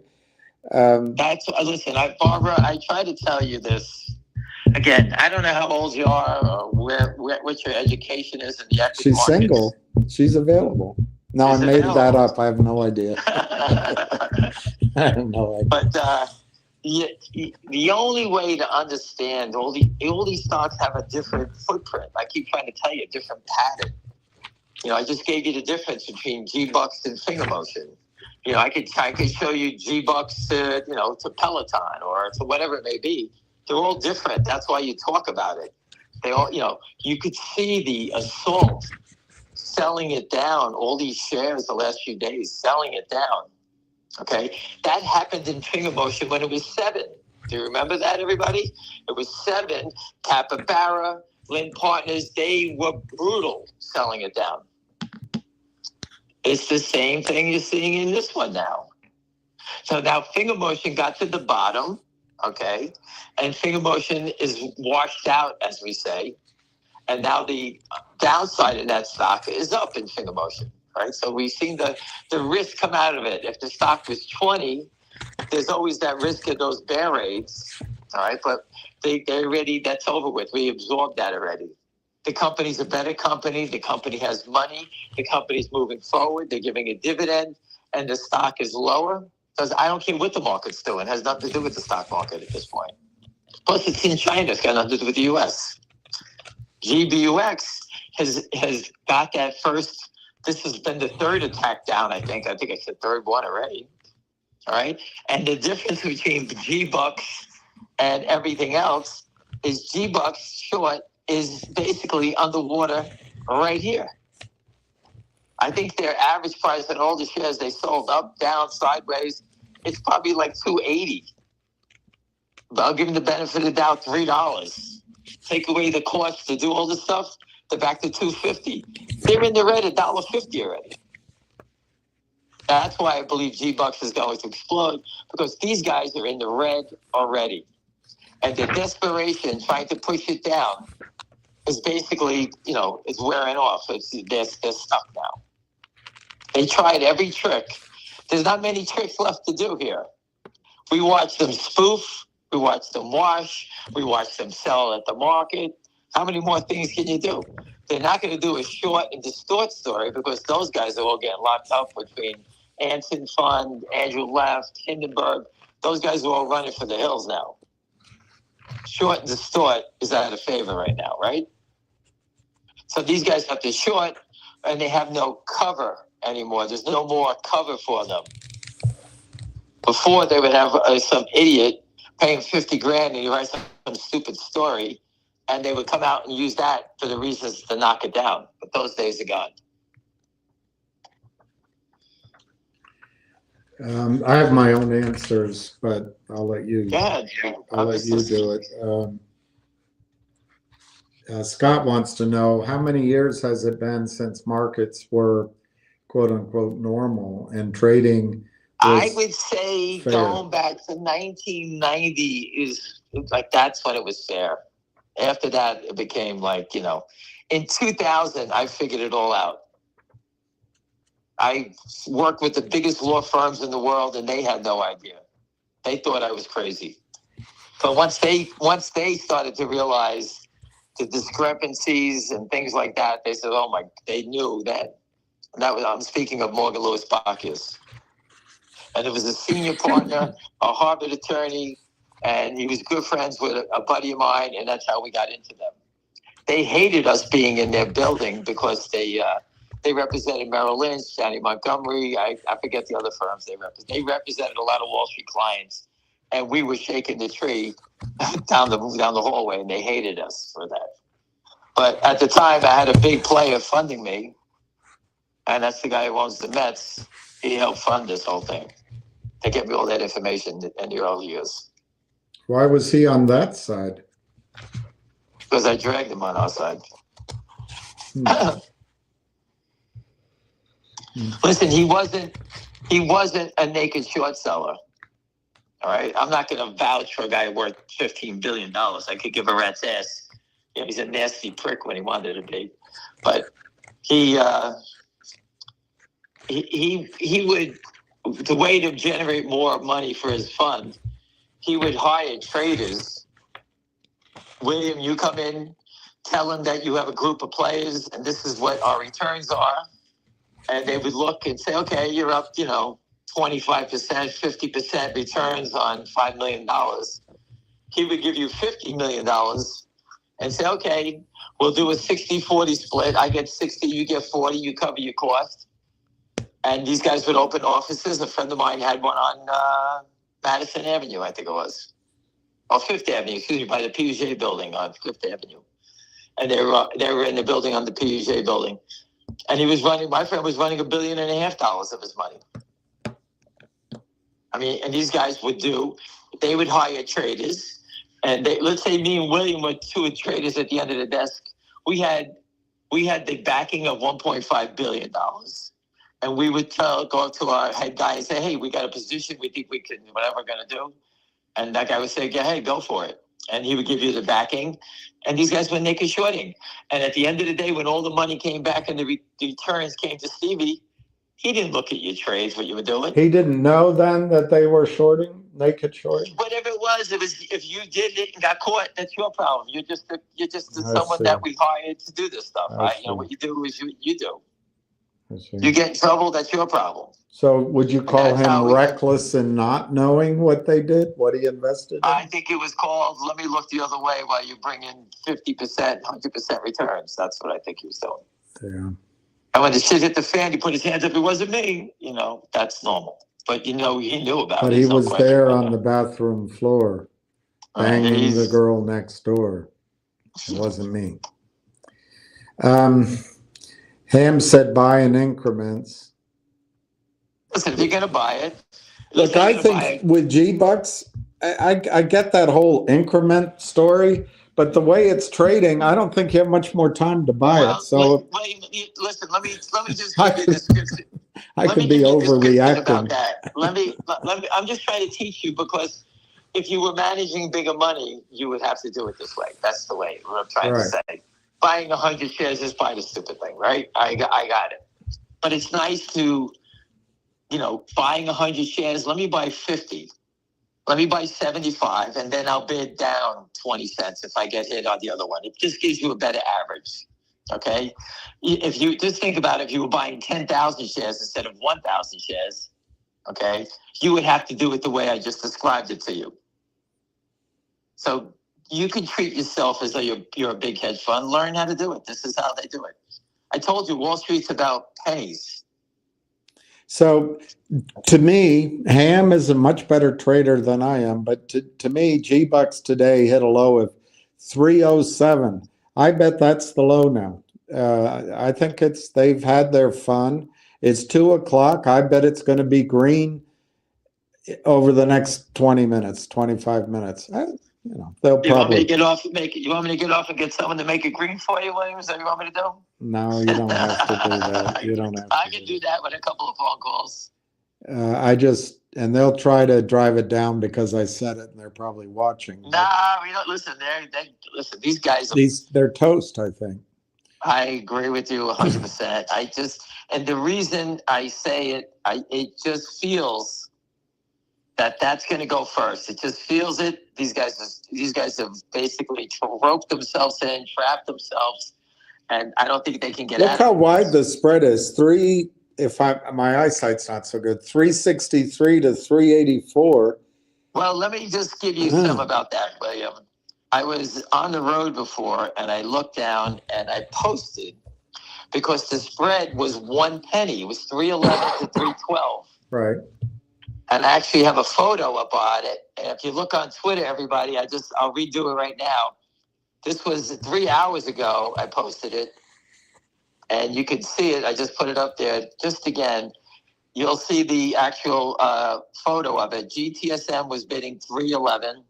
And 312 was GTSM for 520 shares. So it was the short by the short at 311 to 312. They made it 1 penny. The next offer was 329. So those were the shorts playing the shorts. They wanted people to hit the 311 bid. That's what they wanted to do. They wanted you to think that the stock is going lower. They were offering it. I just reposted it. You can look at the photo yourself. And I memorize these numbers. That's how I do it. This guy Mitchell was trying to buy all day, and he finally got filled at 374. He says it should be criminal. One thing I always tell myself when that happens, but you guys don't remember it. I remember to do 100 shares or 500 shares, it would cost you $60 in commission. It cost you $35, $45, 110 in commission. So I just always tell myself, well, it's still cheaper than if I had to pay commission. Well, you know what? The good news, William, the SEC has this statement. They always say that their new rules and everything, and these the naked shorting or the liquidity that they provide us, it helps save you money.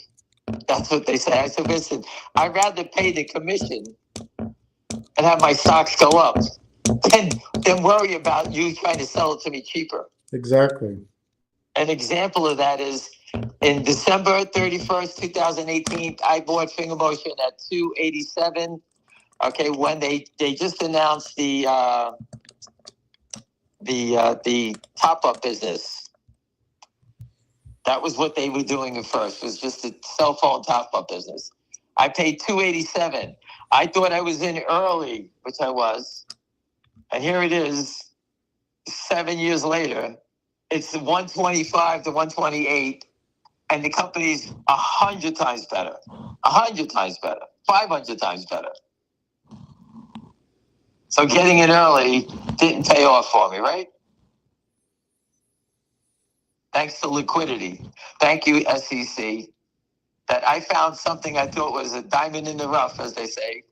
And I'm suffering because of the whatchamacallit, the liquidity that these guys provide to us. Wow, the bid is 384. The ask is 397. Mm-hmm. Anyway, the only caution I have on that's a pretty large market cap, but it's behaving just like Ham describes, trapped shorts. It's 100% complete trap shorts. I put up I actually put up in a little while. I'm looking for a better chart. If anyone has one, like a 10-day chart, and could show the beating, the attacks, with the market rallying thousands of dollars one day, ba-boom, ba-boom, ba-boom, every day, straight down. And that game is over. If it was a long who sold it, guess what? He's done, right? Yeah. You can only sell a stock once. At least that's what I was told. Not on the new Wall Street. You can sell the same stock. The short sellers could sell it over and over and over again. Again, I put up I called out Kid Rock with his stupid outfit on for saving scalpers. There's no way. I want to go on there and tell Kid Rock, I just bought a ticket for $100 and I'm offering it at $300. Fuck you. That's what I want to say to him. You and your scalper law. You can't stop us. It's impossible. If you're lucky enough to get a ticket at a discount and the event becomes, the Super Bowl, you're allowed to sell it for more money. It's a free market. It's moronic that they even wasted their time. Or Trump wasted the ink in his pen to sign that thing. And how that just tells me that they're in a panic and they're waiting for a damage model on how many people are going to get crushed here. Devin Nunes knows 100%. Tom Ronk was talking to Devin Nunes. They know everything that's going on. 100% Devin Nunes knows. He knows the data. He knows how it works. He knows people. I always like to tell this because I pitched the CEO the other day. There's only 4 ways you can buy and sell a stock. You can buy it. You can sell it. You can sell it short with a borrow, which is a legitimate short, right? And the 4th way is the naked short. And when you work on Wall Street, whenever you put an order in, we used to have to mark our tickets. The black tickets were buy, the red tickets were sell. The red tickets, they had a box that you could sell short, and we had to write where we borrowed the shares from, and that would complete our short sale, right? That's how it would work. But the 4th way is the market maker exemption. I couldn't write that because I wasn't a market maker, but market makers, to get the market maker exemption, when they sell it, they have to mark it in their box. They have to tell FINRA, they have to tell everyone what they're doing. Okay? They have to mark it down. And that's the problem these guys have, is that the paper trail of them marking those tickets as the market maker exemption, everyone can see it. And the SEC can see these tickets going in. And they know they're all fraudulent. They know it. And that's where the game is going to end. And most of the volume, you see, like finger motion just went up from 141,000 to 57. There's no one selling the stock. They're just washing it. Those are wash trades now. So the volume has expanded a little bit on wash trades. Legal, of course. It's so disgusting that everyone's wasting their time. I'm glad people like Barbara are getting a lesson and understand more about the equity markets. Listen, we're teaching you stuff. She said she's old enough to be your mother. Ma, come on home. Come home and cook. But listen, it's never She's not old enough to be your mother. She's going to be 73 in October. Wow. So she's old enough to be your. But she wants to learn. Yeah. Am I correct? She wants to loin. Yep. And she wants to make sure that her family or her friends are not getting ripped off, and she can educate them. That's, to me, is the best part about what's going on here. You, Barbara, are an example of these creeps from Jupiter, Florida, trying to steal your money. I post it every day. These guys are trying to steal from seniors. I send it to the FBI in Miami. They're stealing from seniors, this guy. They don't even care. Couldn't care less. They don't care if they're stealing from people who have cancer. They don't care from people who have this or that. Doesn't make a difference. Sue says, you do know about the FOIA from MMTLP to share today. No, I don't. Yeah, I've been reading it. Yes, I've been reading it. She says they know when it's going to end. I didn't know that. Okay, well, that's good to know. Listen, the MMTLP story, I have friends that own it. I know John Berta. I helped you guys get West Christian. but we cannot profit from it. So until it comes out on the tape, what can we possibly do? Us, we do not Yeah, own it. I said that yesterday because sometimes I get so frustrated. And I think you and I, because we used to have to produce every day, something that's just dead, it doesn't mean it's not going to come back to life, but there's nothing to do. You got to spend your energies where you can make money today. That's what I keep trying to tell people. I says, listen, how do I make money with MMTLP? Can I put a bid up and steal and have people that are desperate and pay them $1 for their stock? Can they sell me their stock? That's the only way I could do it, but I don't want to do it. I'd rather you stay in it, be trapped, and hopefully get a big payday when it comes. But again, there's no way to make money. So what is there to talk about? GTII. I gave John Forrester, I gave him to the court, and the court approved of John Forrester and his new product, okay, to go into GTII. But I can't talk about it every day because it doesn't trade yet. Once it's trading, we'll talk about it. What can I say? There's nothing to say. People yell, no, you're not talking about it anymore.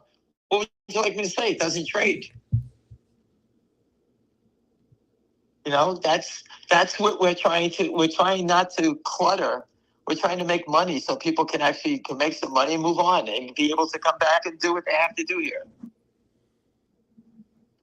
So the stock was 385 to almost 4. And now it's 363, 385. That just tells you so for everybody on this call, what does going green mean? Trouble, right? Well, there's 460 for sale at 385. There's not 460 for sale. Nobody's selling there. There's no one selling.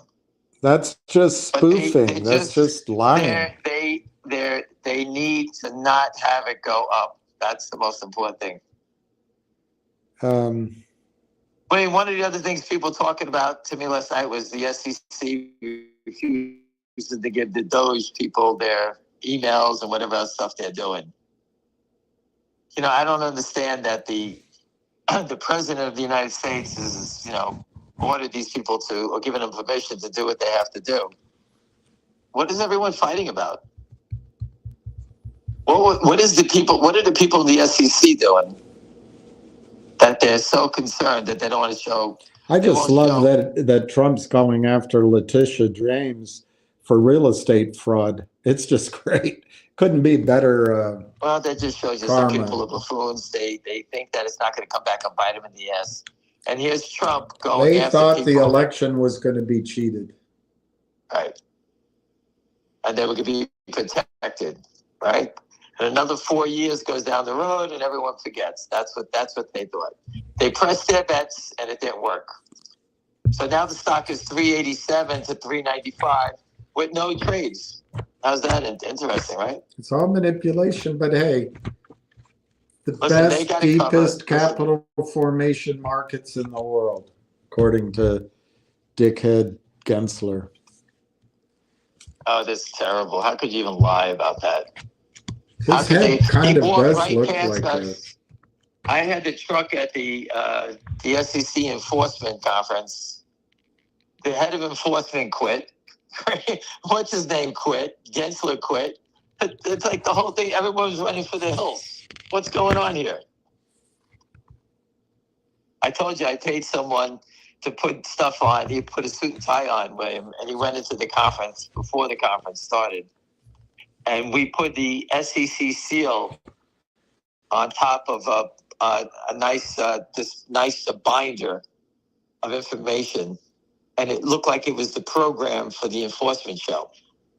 And we put about 200 out there at 7 o'clock in the morning before the conference started. My friend got into the hotel, got into the conference room, and put them all out there. So everyone in enforcement actually had our brochure in there talking about MMTLP, about finger motion, GTI, whatever else we were talking about at the time. And it's all in their hands. So we did everything we can possible to help expose and show these people what's going on. They all know about it. Gary Gensler walked out of the enforcement conference, walked right past the truck, and Mark Bazile was there, And he took the photo of him walking past it. That was Mark Brazil, the attorney, who was at the conference. I mean, they knew about it. They just walked by it. And you saw what he did with Honor at the. You were at the hearing, weren't you? Well, you were there. I was, yeah. And he lied right to their faces. I was right behind Gensler. Right. He's Mr. a Burns. piece He of looks work. like Mr. Burns. How do you just go out there and lie? Listen, I got it. But when you got to go up there and start lying, cover for people, that's you got to be out of your bird. Whatever that means. Top regulator in the country, and he's lying, covering for these people. I've always spent my life trying to be in my bird. Not me. I want to be out of my bird. It was much more fun living out of your bird. In the UK, William, I think you're right, William. $4, William. You're right. William, with the call. In the UK, guys want to be in their bird or in somebody else's bird. 4 to 408. Wow. You were right, William. Good call. See, William's got a good gut for trading. There you go. Everybody got the same gut feeling. We all watched. We talked about it. Stock turned up. And just because you mentioned it, they dropped the bid without, it doesn't look like there was any volume there. They're not, they're trying to get people. Listen, when they put bids up like that, trying to cover, they put a bid up there at 4. Oh, someone sold 800 at 4, it says. Yeah, all right. So bought. They do that. I don't know. Well, what they try to do, William, they hit it fast. How do you know it's the naked short selling? The stock is $395 to $408, correct? Right. Someone sold 800 shares at 4, not 900 shares, not 1,000 shares, exactly 800. Yeah. The only person who's doing that is the short seller. They sell exactly, when they sell the exact amount, and you got to see the spread. It was $395 to $408, correct? Yeah. So you know they hit the bid for 800. Did they wash 800 or did someone buy it? I don't know. Okay. But they sold exactly that amount. And many times I post that. How do they sell exactly that amount? That's the short seller. They didn't have 900 for sale. They only had 800. How many people have exactly 800 shares to sell? That's how you know it's short. 280 by 100 now. Mm-hmm. I think 230 might be fun.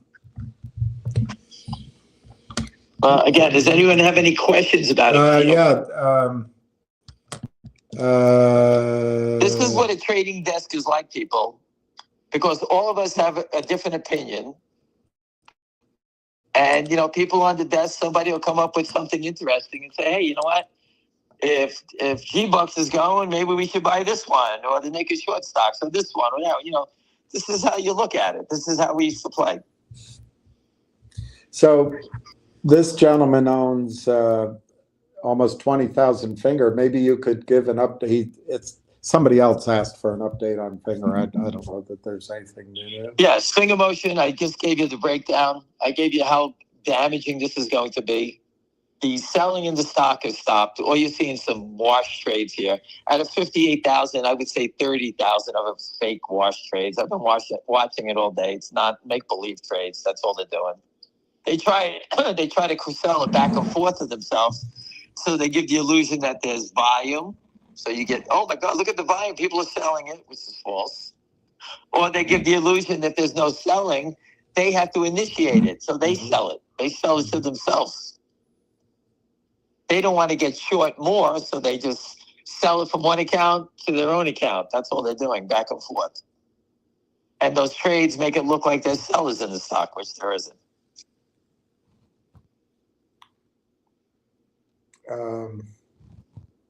Anyway. We're almost green. Thank you, Ham, on GBUX. Sue and a couple of other people are saying CJYL is starting to trade upward. Any Which comments? one is it? ZJYL, I don't know where it's trading, but It's 90 cents again. There you go. they try. It's been a pretty good trade to trade up to $1 and then it drifts down up to $1. Someday it'll break out. Oh, William, we traded at 410. William, you are correct. 410 William, green. Ding, ding, ding, ding, 230, ding, ding, ding, all aboard. So think about these momos trying to push it down. Every share that they shorted today is now underwater. So their attempt has now created them selling another 50,000 shares more short, right? Yeah. So my number of 3 million, which I overstated, it was, I'm getting towards 3 million now, is growing, which will be there shortly. And these idiots have now selling it at the lows again, and it's turning up again. It turns up again. So I don't know who their bosses are. Whoever's watching it with them is going to say soon, hey, you guys gotta cut back. You can't keep doing this. And that's where I think you get this run back up, like William, we just discussed. I think I don't know what happens now, if it's done by text message or not, but I would be expecting a phone call at 2:30, unless he had to go down a list of people around the office. I might get it at 2:32 or 2:37, but what are you going to do? And I'll bullshit. Well, I made the call. The guy's calling me. You don't realize we're buying you don't realize the lying and the cheating that goes on in the back office. They call you up, and let's say GBUX calls up ASTM today and say, hey, you got to deliver us 50,000 shares we bought from you. And GBUX would say, hey, you know what? We sold that stock for someone at a Morgan Stanley. Let me call them up. And then they call back and say, hey, we spoke with Morgan Stanley. The stock will be delivered tomorrow. They're telling that to E-Trade. And E-Trade will say, okay, thank you very much. They mark it down, and they're going to call you tomorrow, right, to look for the stock. An hour later, GBUX, the ASCM, will start washing trades and say, hey, you know what? The guy just called me back. Morgan Stanley's having a tough time getting it. So we basically just covered it. And they could see the buy tickets. Now, whoever sold them to ASCM is a buddy, and they just washed it. And they moved the liability down the road. They kicked the can down the road. That's one of their tricks. That's what they do a lot of. So they washed the trade to buy more settlement time. That's all they did. So Sue wants to know, is May 12th still D-Day? So I told you, an attorney told me, and his friend is someone that was a White House advisor. I posted exactly what the guy's position was. I forgot what it was. The bid's about to go above the previous close. Let me see if I can find. I have so many of these little slides. It's insane. Give me 1 second, William.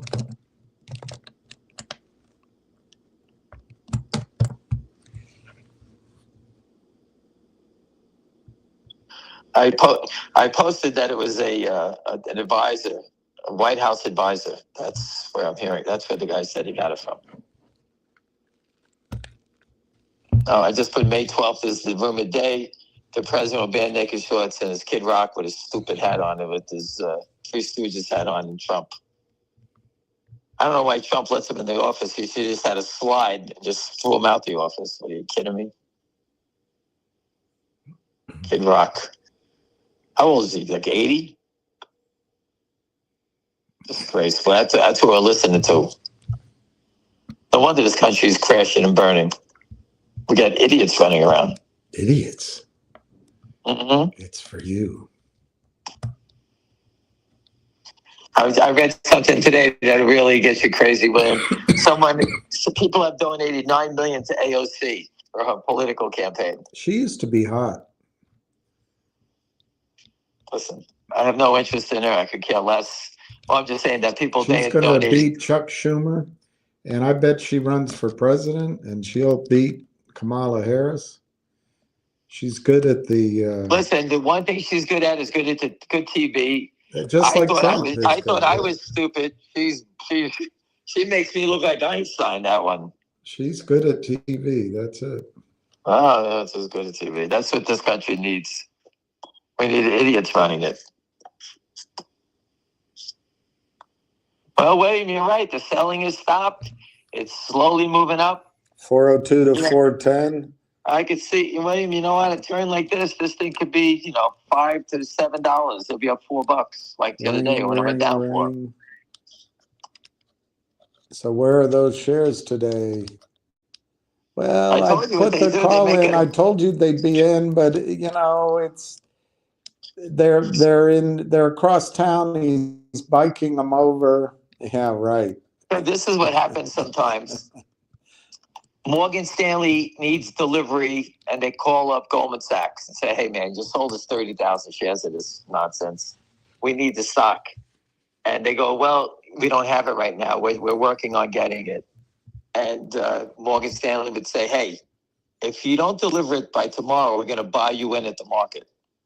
And Goldman says, "Hey, Morgan, if you buy us in this stock, we're going to buy you in on those 10 you owe me stock in." And they go, you know what? Let's call it truce. I'll speak to you later. And that's what they do. That is the back office of Wall Street. That's just how it works. And if you're a hedge fund and you're short of a stock that's got a very hard borrow, and I'm the stock loan guy, I would call you up and say, "William, this Beyond Meats is $200 a share. It's very hard borrow." And you go, "Listen, I'm short 50,000 shares." You go like this, "William, if I don't have $50,000 in cash in my hand in 2 hours, I'm buying you in." "No, it's going to crash." "I need 50,000 in 2 hours." And guess what happens? There'll be a delivery of $50,000 in cash to a stock loan guy who allows the guy from Beyond Meats to stay short. If you don't believe me, go ask Johnny Tobacco how it works in the back office. I'm sure he's had a lot of visual or heard a lot of things about that type of stuff, because I know a lot of people who are in stock loan and they all said the same thing. That's how it works. I need tickets. I need dinner for a play. I need play tickets. I need this. I need that. I need Super Bowl tickets. That's how it works, my friend.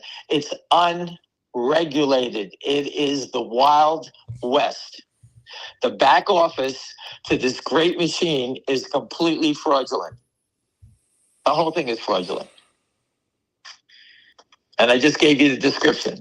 And if you were working in stock loan as someone who just started, in 4 years, you'd be looking for handouts too. Just how it works. That's just how it works. The whole system is like that. So the whole stock loan system is completely corrupt. Make your own rules, steal what you can, get your own clients, groom them to whatever you do to pay you, and that's what happens. When you're on a trading desk, we couldn't do anything. I got orders, I put them in, I gave the comp firm back to him what they paid, and that was the end of the order. That was it. All the wiggle room is in the back office and stock loan. That's where it all lives. Everything lives right there. I hope everyone's getting a feeling about what happens in the back office and how the crimes live, is because everything in the front that you see buying stock. And if you were to buy 100 shares at $3.59 in 58 seconds, for 2 seconds left in the day, trying to mark up your stock, let's say you own GBUX and you want to close it at 410, whatever it is, right? If you did that, your brokerage firm, Ameritrade, E-Trade, whatever, they would call you and say, "Hey, you can't do that. That's manipulation. You're trying to buy." You go, "I'm trying to buy 100 shares. You can't do it on the close." And you would say, "Why? The market's still open." They go, "We don't want you to do it." That they regulate. I know people who had their accounts frozen for doing that, because we watch the shorts try to manipulate the stock down on the close on GBUX every day. You don't think I have people trying to hold it back up and try to tip and try to close it green? We fight back every day. And I have 50 people doing that. If the SEC is listening, that's what we do. We fight back, but they get blocked by the firms all the time. So we have to rotate people to do it. Because when they start selling the stock down at 357 every day, right? You see it. Always on the close, trying to mark it down, right? Mm-hmm. They're allowed to do it. If we do one share, everyone gets attacked.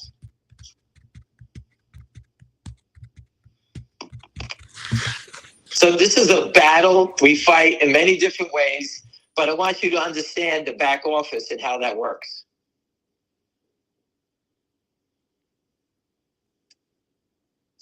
Any questions on that, Barbara? She better not left.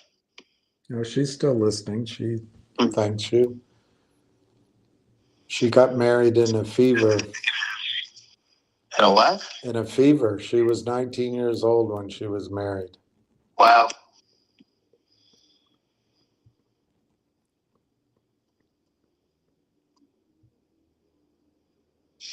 I can always tell you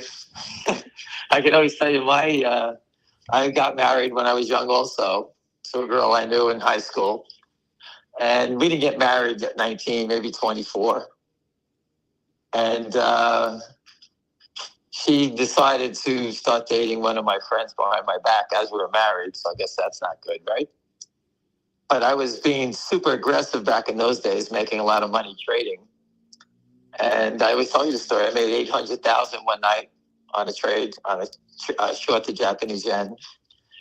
And the next day I bought a condo in Battery Park City, 27E, I think it was. I can't remember, in the building, overlooking the Statue of Liberty.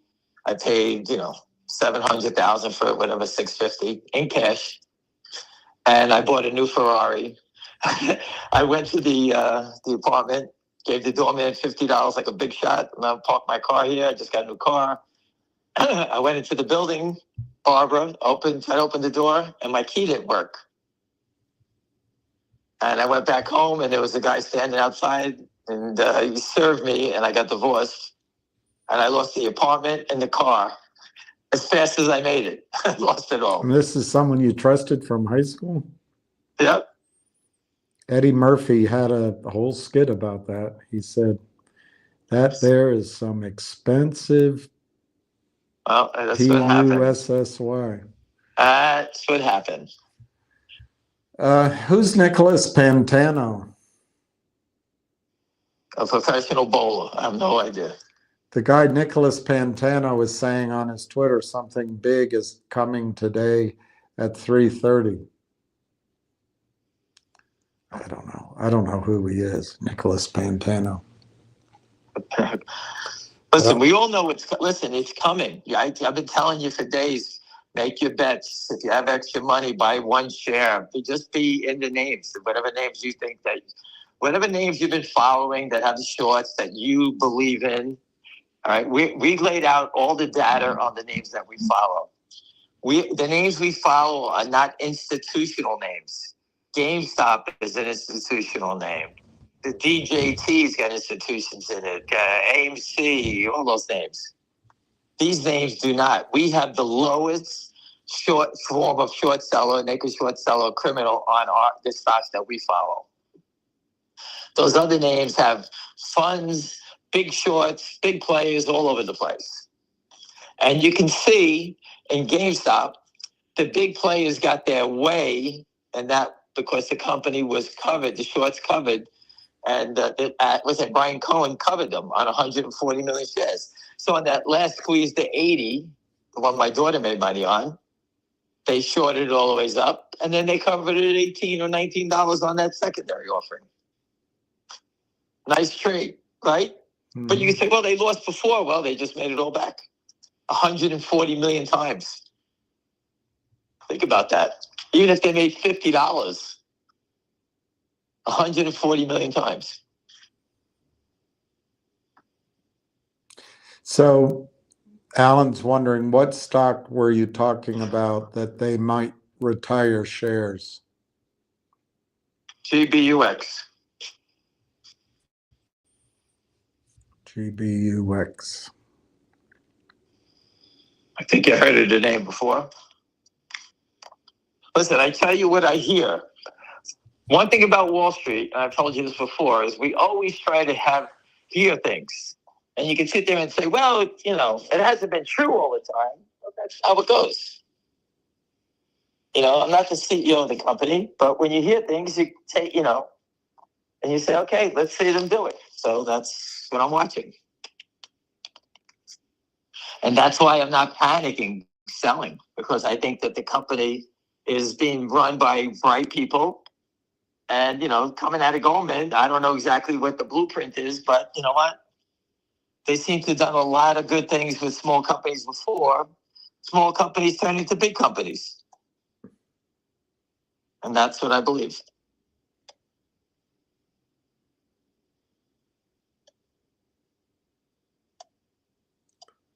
What happens when they retire all those shares? The calculations completely go the other way.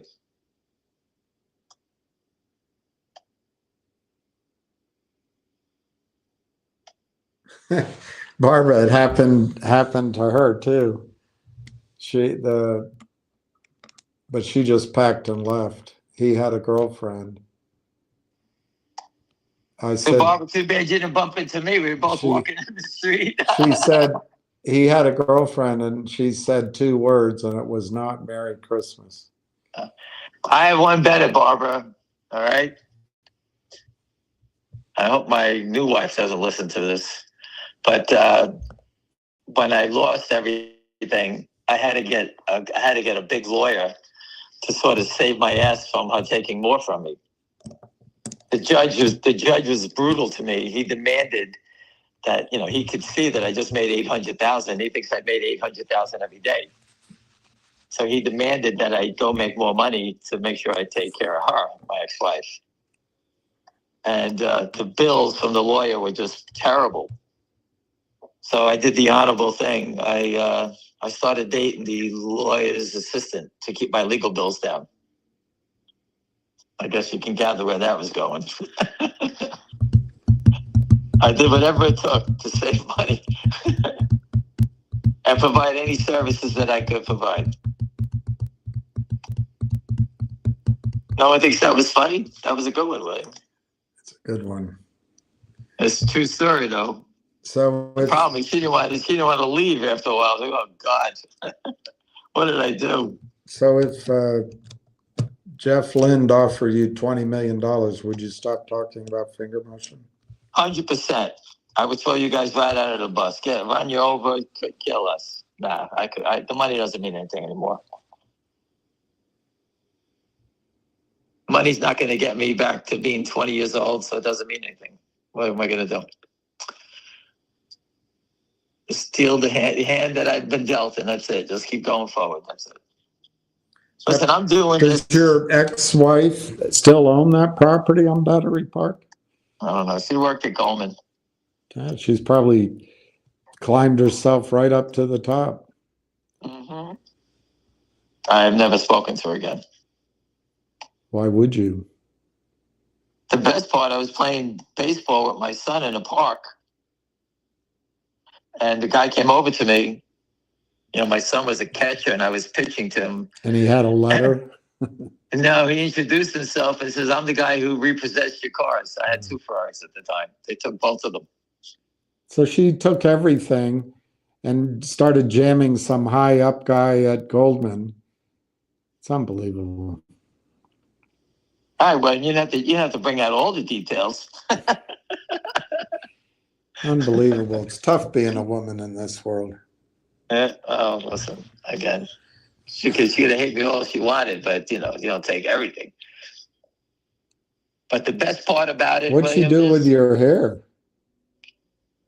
My hair I had a beautiful head of hair back then. Everything, it was flowing. It was beautiful. The wind blew. I had a good head of hair. The bid on GBUX is now above yesterday's close. Listen, you could see that they're in a panic and they're trying to hold it down. There's no selling. The key is there's no selling but them. If they're getting their wings clipped, it's going to have a different look, and the stock could be up 3-4 points today. That's how it works.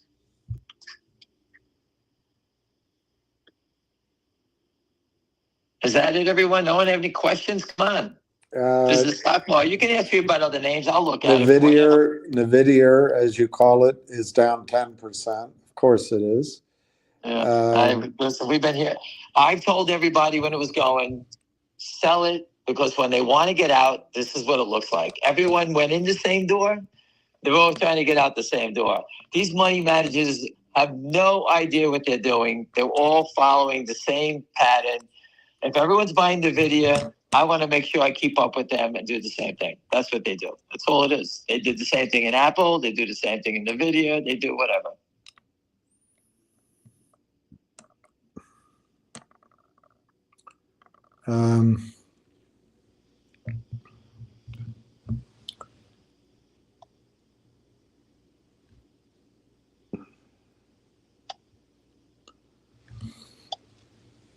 These stocks have nothing to do with the equity market. Remember that. Zero. They have nothing to do with China, nothing to do with tariffs. Zero.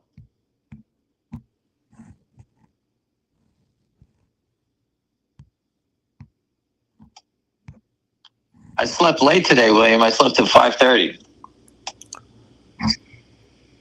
That's pretty good. Well, the dogs weren't howling at 5 today. they got up at 5:30. Oh, you're not training. You're not training them drill. very well. Yeah, I'm trying. I got to run them out, put them back in, put them back out, put them back in.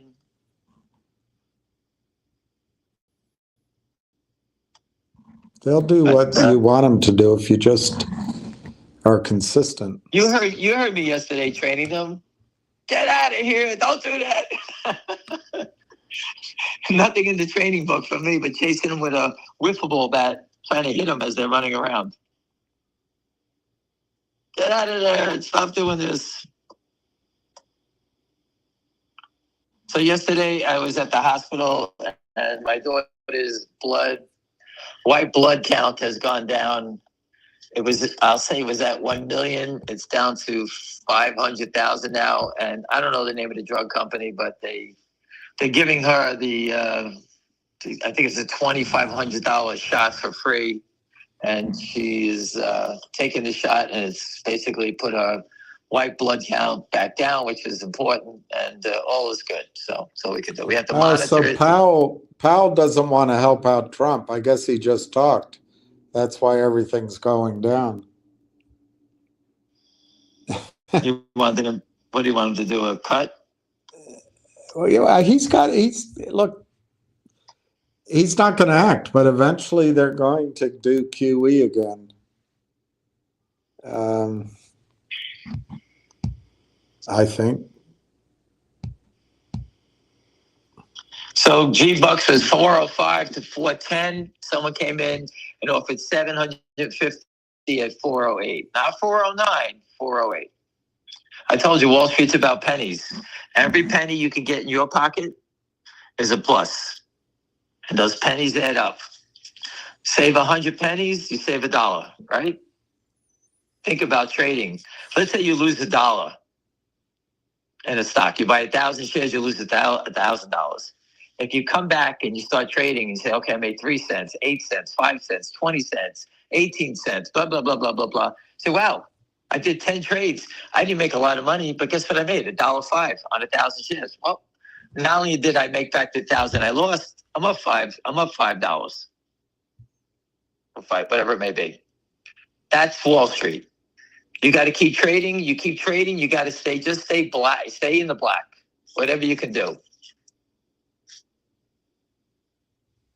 Gerald wants you to look at ADTX. I don't know what that is. Alpha David Thomas X-ray.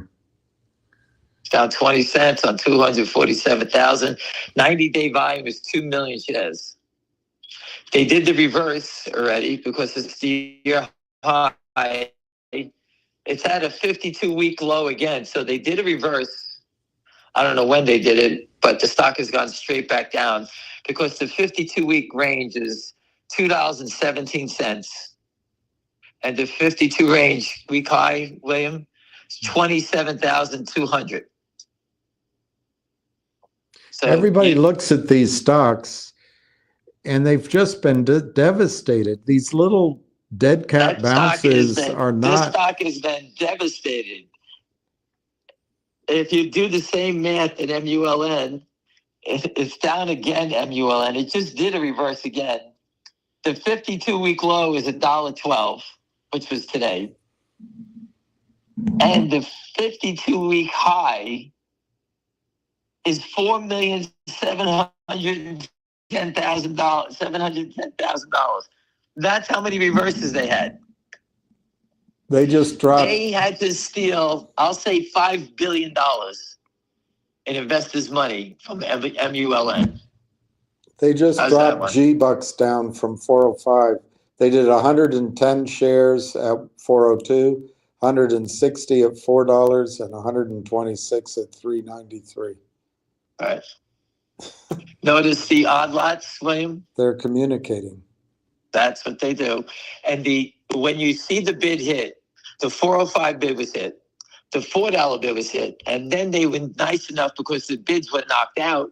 They always cross it at a low, which is 393, and now it's in the red again. That's what they're trying to do. That's all they're trying to do. Like William says, they don't want it to be green. And it's not now. It was. Mm-hmm. Well, 3 o'clock's still coming. All right. Does anyone have any other questions? Or Now it looks like we're all quiet? All quiet on the Western Front. I found the old Kramer on hedge funds, how they're scamming the market. Has anyone ever seen that with Adam Task? Kramer was with him one time on TV saying, hey, you want to just get a stock down? You call up Ron and Somner at CNBC, you put out a fake story, you knock it down, you sell the futures, blah, blah, blah, blah, blah. It's easy to do. Kramer telling you exactly what they do. It's right there. No one enforces it. No one enforces it. It's very easy to see. Everyone knows about it. The problem is we sit there and you look at it, and it's hard for us to deal with it as an individual. But when you work as a team and everybody works together, we can actually turn and make these things work. So the education is important. I understand that, I have a gentleman that's down $3. You call me today, he's got 10,000 shares, he's down $3 in GBUX. He's down 2 now. It was down to $3 when we had the call this morning. And he wanted to buy more, and I told him the best way to buy it, just buy small pieces, average in. And that's what he was doing. So, I'm sure he went out and bought another 500 shares, and I told him just, The butcher of Wall Street just said, UBS allowed to hide short positions on GameStop and AMC. Citadel Virtue sued by Northwest by stock rising. Something. He's got something here. Swap clearing and uncleared swap margin requirements. UBS, they're hiding all this stuff. I have a friend, and you met him with me that time. He's a back office guy, stock loan guy. And he told us he was at the DTC during the GameStop mess, and the DTC was letting margin requirements, for brokers that were having a tough time. He gave them leeway, and my friend was there for his firm, which was a small firm, trying to get some leeway, and they were giving it to these other players. He was sitting right there, and he said, what about me? So the DTC plays loosey-goosey, whoever they want to play with. That's how these guys operate. Yep, I believe it. I was going to get him on a call for us one day, but I think he would be nervous about coming on. He doesn't want people to know who he is.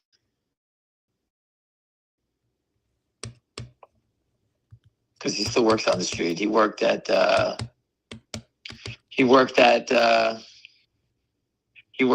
Neuberger Berman, which is a real big firm, you know. And he worked at Morgan Stanley. He worked at a lot of good places. So these guys know the game. And I'm sure if you ever spoke with him, he'll tell you all the stories too.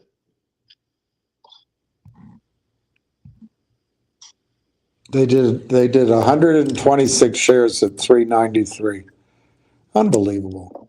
Who lets it go to 410 and then they have to be out of 126 shares at 393? That's just I told you what they do. That's what they need to do. Mark it down, mark it down, mark it down.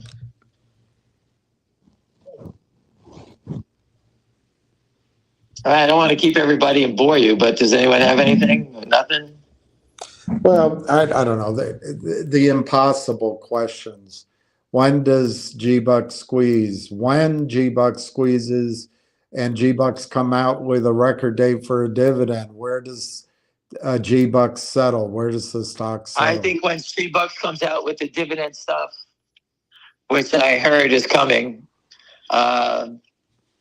I think those are the things that are going to separate Finger Motion and GBUX from the rest of the pack. Because you can say what you want, but people buying DJT are getting tired of buying these names. You know, they're not down 20 cents, 50 cents. They're down dollars, a lot of dollars. I got people down $12 in DJT. You know, they were buying it, you know, and we all thought it was going to go, and they just bought, you know, not big size, but they've been buying it. And you lose $12, $15 in names. The stock was $56 one day. Remember we talked about it? Ran to 56. I made you sell your calls. Remember, William? One call I think I had. Maybe it was three. I got you out of it. I know. I made $800 on that trade. And it was gone in 2 days if I hadn't sold. So. Right, it was zero. It went to zero. That shows the power of these guys, the power to manipulate. That's all they do. Sue DeWolf Panzerino was on Kramer's show, and she asked about DJT, and he said, no comment. What's the one comment? If Trump creates some action, he'll wipe them all out. And all he has to say is, if you were the president, it was your company they're robbing, what would you do? Absolutely wipe them out, right? So he can't wipe them out because the Democrats will go after him because he's defending his company. So he's going to have to help us out. We're going to win first before the president will win first. So that's how I look at it. And the more they keep pissing on him, the better it is for us. I think it was 126 at 293. I think I said 283. It's just my eyesight isn't that good. Yeah, who's selling 100 shares of stock? If you want to sell 100 shares of stock, you put it out. You see how the stock is not trading now? It's 393 to 405. It stops. Yeah. That's because they needed it to be red. They don't want to sell it a lot of shares because they don't want to get short more. So they did what they wanted to do, which was create the negative, the red trade, and now they stop. There's no sellers. It's the same thing in Finger Motion. There is no sellers. It's nonsense. Finger Motion traded 20,000. I've been talking for 2.5 hours. Went from 41 to 60,000 now. It must feel good to be so effective. What do you mean? You talk for an hour, nothing happens. Same with me. I used to be very good at this. Trust me. I'm not making fun of you. I moved on from real stocks to getting into the game of fighting manipulators, and basically I'm fighting manipulators with both my hands tied behind my back, and I've been doing it. And I know people say, well, you guys suck and you this and that. Well, I'm not here. I'm not here to That's brag. the problem with that is if you're somebody investing here and you're doing it on the thesis that the market has gotten out of balance by criminal activity, and then you blame the person pointing that out to you, it's almost as if you're saying, well, that criminal activity doesn't matter. It's actually the person's fault. It's you're Right. thinking out of both two different sides of your brain. Well, listen, everyone wants to make money. I got it, but that's not my job to put money in your pocket.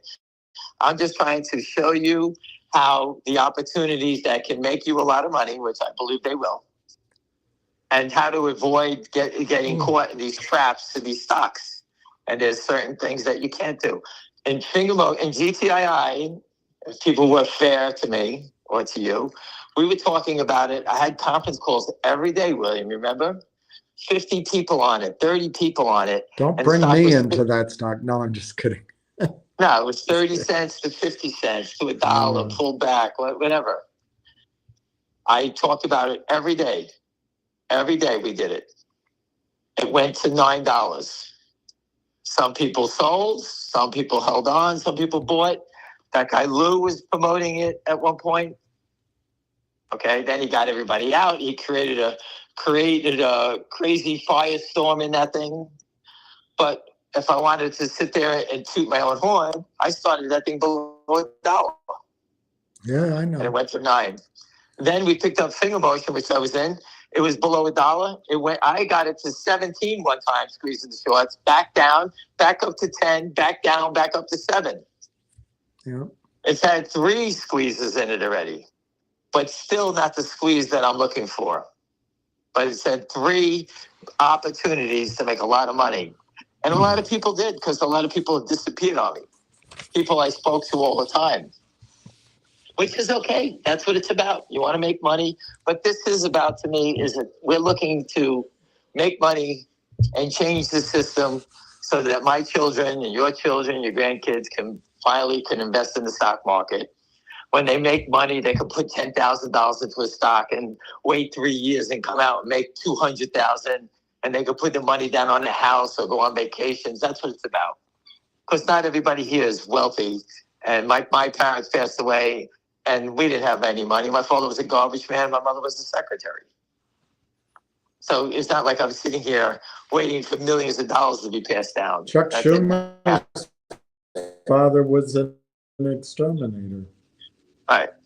So I'm just saying that, well, now he's wealthy. So, if he wants to pay me, I'll say he's my father. I don't care. His wife worked at Goldman Sachs. No, I'm just joking. Oh, it sounds like me. Could be the same. Do you still see GBUX going to 150? Yes. It's only gotten stronger. He knocked it down. I raised my targets based on the attacks.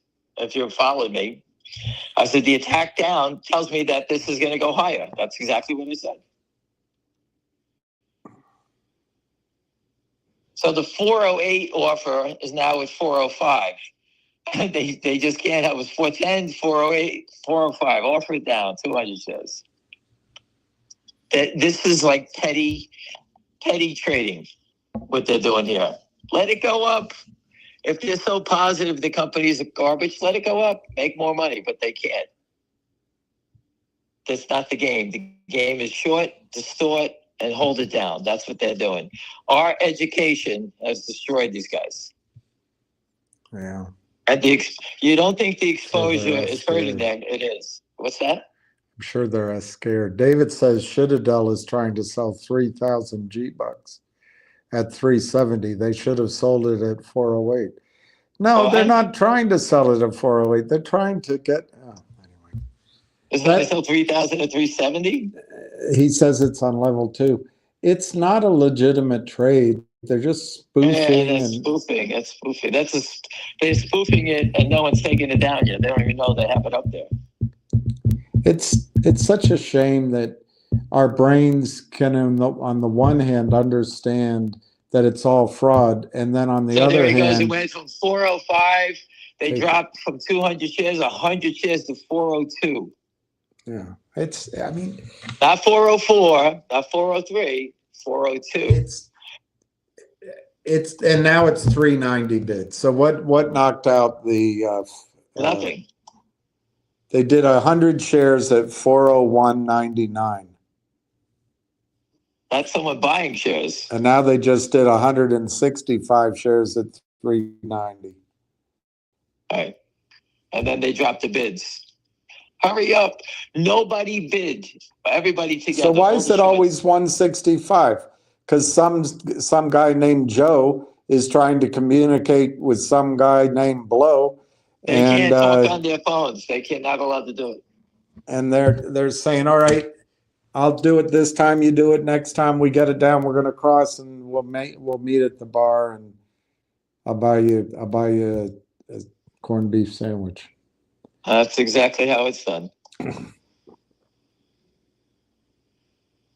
That's just how they do it. Don't get disgusted. Don't get upset about this. This is just part of the scam. If you believe the president is going to do something, then you're looking at the opportunities of lifetimes and the names that we talk about. That's just what it is. Just what it is.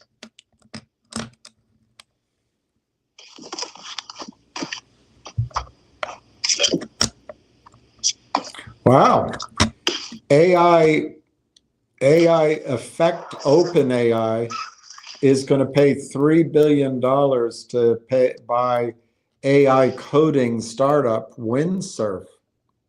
That's pretty nice. That's pretty nice coin to be paying for a startup. $3 billion. Oh, that game has always been those big takeovers have always been prearranged tradings. Meaning that, they know what they're doing. You build it, we'll buy it. Northwest Bio, you get a cure, you do the cure, get approved for cancer, someone will buy them. That's how it works. When do Fingers earnings come out? I think what was the number? What would you say, William? May something? You said June 1, I said May 28th. Yahoo, Yeah, something like that. Yeah, Yahoo May 8th, says like that. May 28th. Somebody told you June 1. And is the dividend on Finger the last squeeze catalyst, or is there another that we're waiting for? No, there's other things that are going to happen. The company has fundamentals. The company's not going away.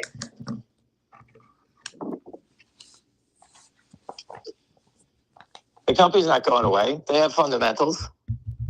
What we say, fundamentals will do what? Squeeze the shorts. What happened in Root? Go back and look at Root. It was $7. What they come out with?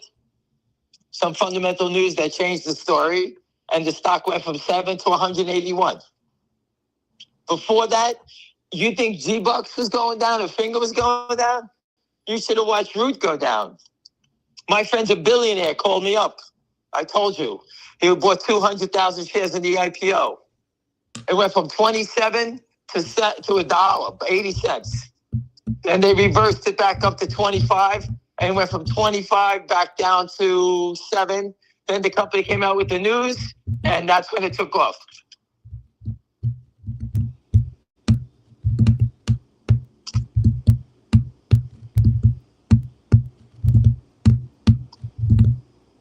I mean, so these things happen. This is it's what it looks like.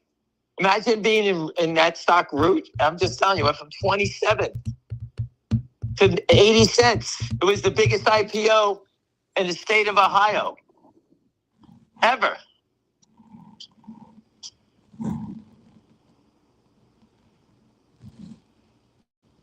Straight down, wiped out.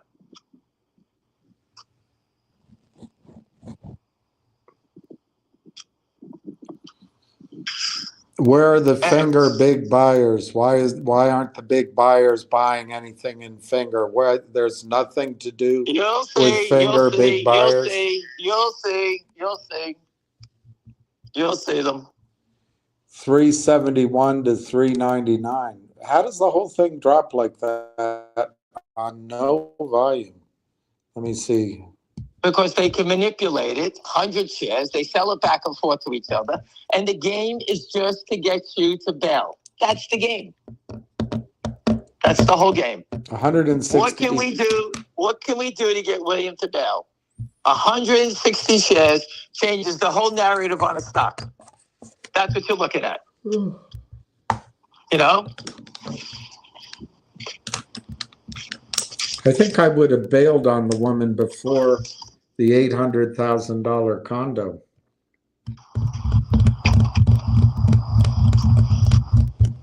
I might have bought that condo in an LLC. All right, let's not talk about my past mistakes.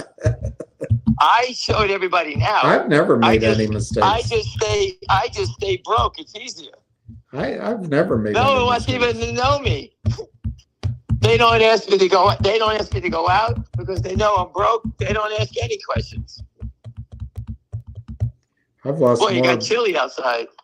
Yeah.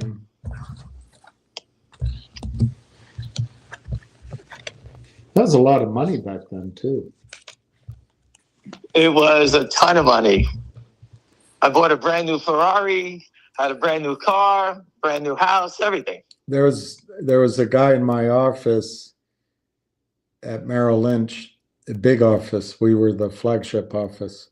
He was the first guy to do $1 million gross. I don't know if it was nationally, but I think it was over might have even been nationally, but he got a big reward for it. 1 million gross. You know what? Wall Street was great back then because if guys who did gross, the firms took care of them. There was all kinds of bonuses, incentives. Yeah. Now it's like no one gives a shit about any of it. The whole thing is gone.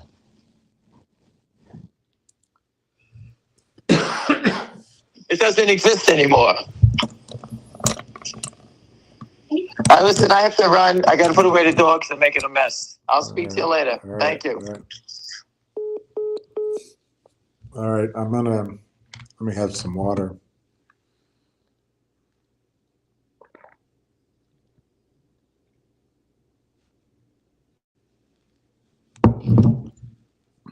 I don't think I'm going to stay on all the way to the close.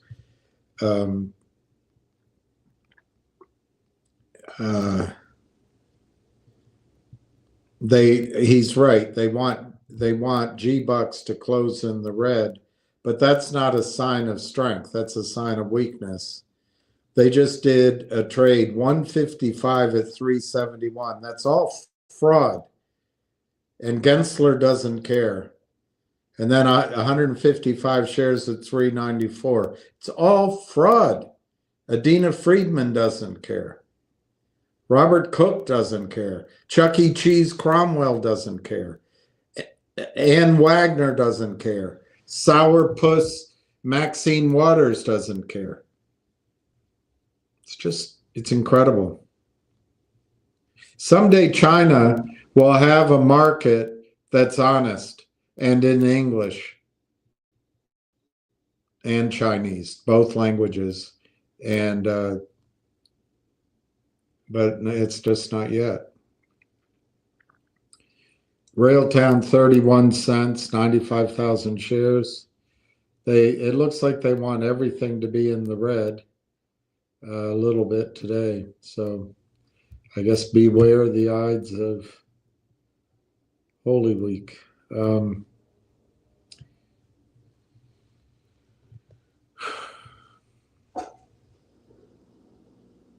Stocks puke as Powell raises specter of stagflation, awaiting greater clarity. They hate Trump so much, they'd rather make you pay for it than do anything.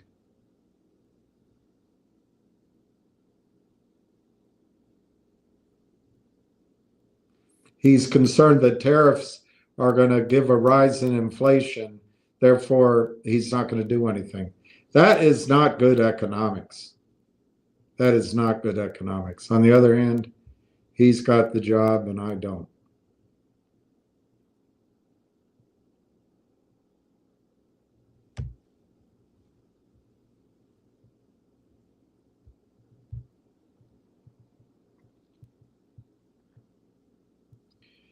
Matthew Piepenburg put out an article yesterday, April 9th.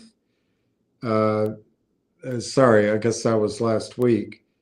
Tariff needle plus debt balloon equals era-ending liquidity crisis. There is something going on, but I think there is. It's weird. There's a lot of money in the balance sheets of a lot of these banks and the retirement plans. If you just change some of the rules, the how much money what they can buy with their reserves, you can fix some of this. I think that's what's going to happen. But anyway, yeah, I'm not going to read his article. It's too boring. Same crap.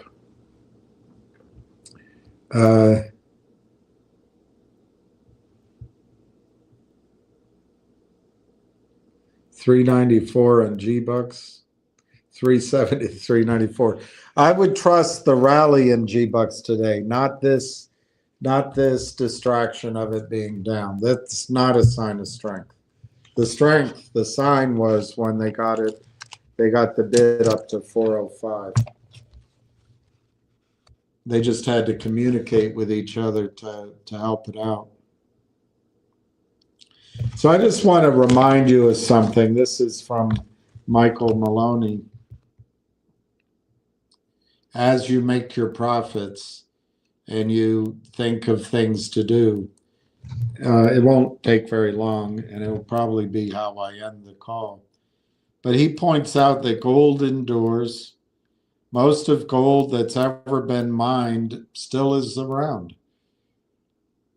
But silver, it's different. Silver, when they mine it, silver is often used up and thrown away. Silver is just too cheap for any recovery or recycling. Silver is almost in every electronic or electric device that you've ever owned. Most of those are now in the landfill. The radios, the TVs, the refrigerators, the calculators, the alarm clocks, the gaming devices, the stereos, the remote controls, the power tools, the computers, the kitchen appliances, and old phones. The silver that was in those appliances is gone, and the metal must be found to replace it. Year in and year out, the supply of silver must keep growing to facilitate our ever improved level of living. Our way of life cannot exist without silver. But then he goes on to point out, this is what I wanted to get in your mind. The silver market is minuscule. Well, that means they can short it and they can manipulate. Yeah, I'd say that's right for the last 40, 50 years. But what about when they can't anymore? The silver market is minuscule. Silver market is barely 1/8 the size of gold's. This is before gold ran up. In 2020, total global silver mine production was worth $16 billion with a B. In 2020, total global silver mine production was worth $16 billion with a B. There are companies who could buy all of that silver with cash on hand. Compared to the currency supply, silver is negligible.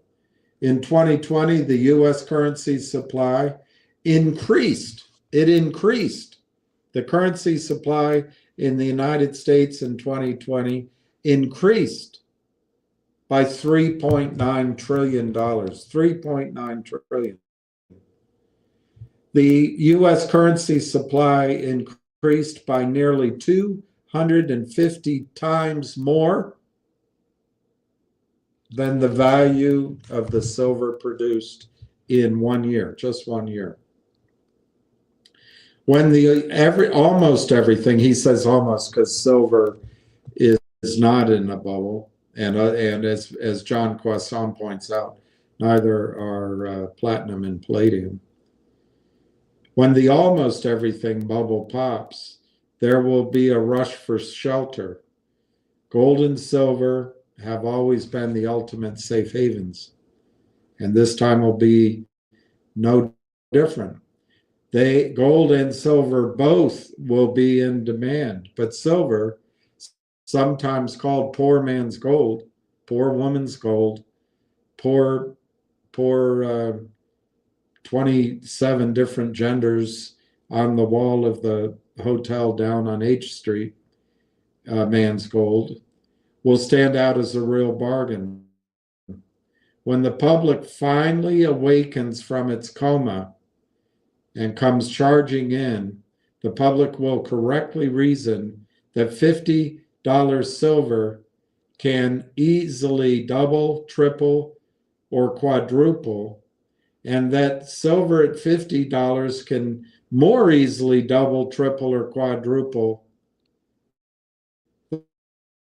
than $3,000 gold. Sure, investors may gobble up all the gold, but the masses of smaller investors will turn to silver for their piece of the action. The desire for security will trickle down, then flood down the wealth scale. I expect that the middle classes worldwide, the biggest segment of the population in most developed countries, will crowd into silver, driving the price higher. Compared to other assets, silver is a tiny, minuscule, infinitesimally small market, a market which just cannot absorb that much currency inflow without the price going to the moon. Silver supply, in Mike Maloney's opinion and research, silver supply peaked in 2016. So that's 8 years ago, and is now facing a historic challenge. We're basically running out. According to a 2021 article on Seeking Alpha, the 2021 USGS report shows that silver production and silver reserves have peaked. Total silver reserves declined 14%. When we extrapolate the charts, we can estimate that the silver deposits will be depleted in about 20 years. That's in 2021, if not sooner. As the average life of a silver mine is currently 10 years. Mike Maloney writes, 20 years may be overly pessimistic, but I've seen other estimates of within 25 years. Will be out of the mineable silver in the world, at least at these prices. As silver runs out, the price must significantly rise to make mining low-grade deposits profitable. Otherwise, there will be no electronics industry, and that means no modern life. Silver is necessary. Silver is indispensable. Silver is a metal which we absolutely must have at any price. Whilst there are any number of gold mines in the world, this is not the case with silver mines. Only 1/3 of the silver produced yearly comes from a dedicated silver mine. 1/3 of the silver produced yearly comes from a dedicated silver mine. The vast majority of silver produced is actually a byproduct, mainly from gold and base mines, base metal mines, metals like copper, lead, and zinc. If there is a prolonged recession, demand for base metals will fall. Those mines will close or reduce operations, leading to a steep drop-off in silver production. Any output from dedicated silver mining will not come close to compensating for that if it happens. They simply do not have the ability to ramp up production. And just forget about new mines opening. That's a process that now takes 10 to 20 years from discovery to production, which, as I've talked about now for 3 different times on the gold company some of you invested in, that's not a case. We're already beyond all of that.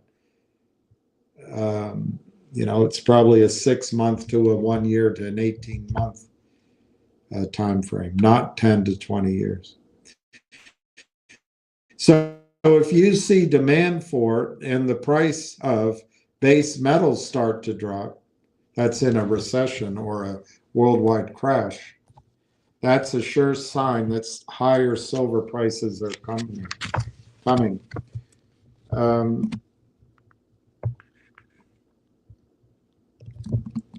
Will billionaires hunt? Get it? Get it? Will they hunt for silver? Many of you know the famous story in 1980 by the brothers Nelson, William, and Lamar Hunt to corner the silver market. Actually, it wasn't their intent to corner the market.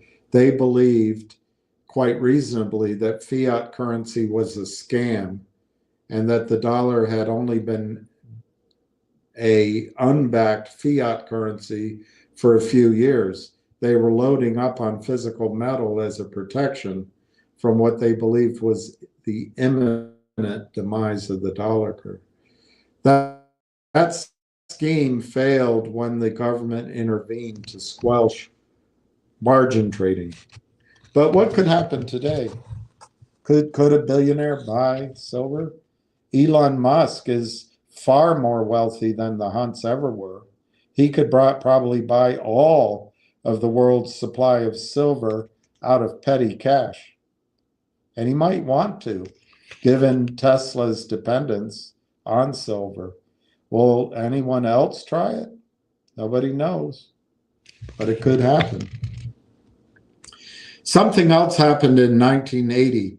The price of silver shot up from $1.29 to a Chicago Board of Trade intraday high of $52.50 per ounce. Since then, silver made one more run at $50 an ounce, topping out at $48.70 in 2011. But silver has never surpassed $52.50 per ounce.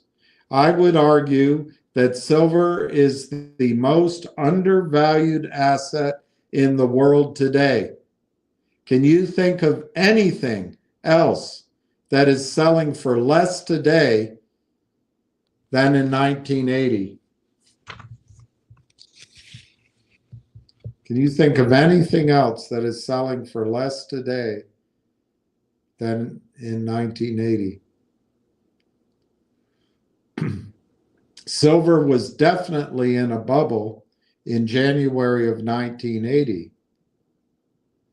But I believe that because of the coming economic storm, both gold and silver are destined for bubbles far greater this time around. Let me say it a different way. They're going to squeeze. Without a CEO, without a financing, without Jeff Lynne trying to screw it up, cheating.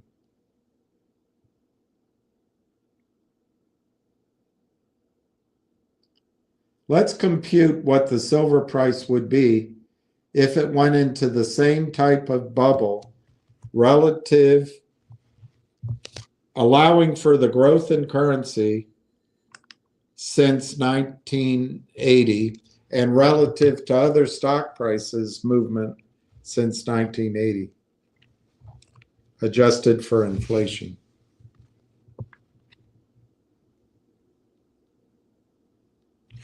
So we'll take the bubble price in 1980 of $52.50 an ounce of silver, and we'll just calculate it versus, and this is in 2021, by the way, not now, not today. That's 4 or 5 years ago. We'll just use the percentage rise of other assets and come up with what silver's price would have to be in 2021 to be equal to the 1980 high of 52.50. The CPI, silver would go to 200.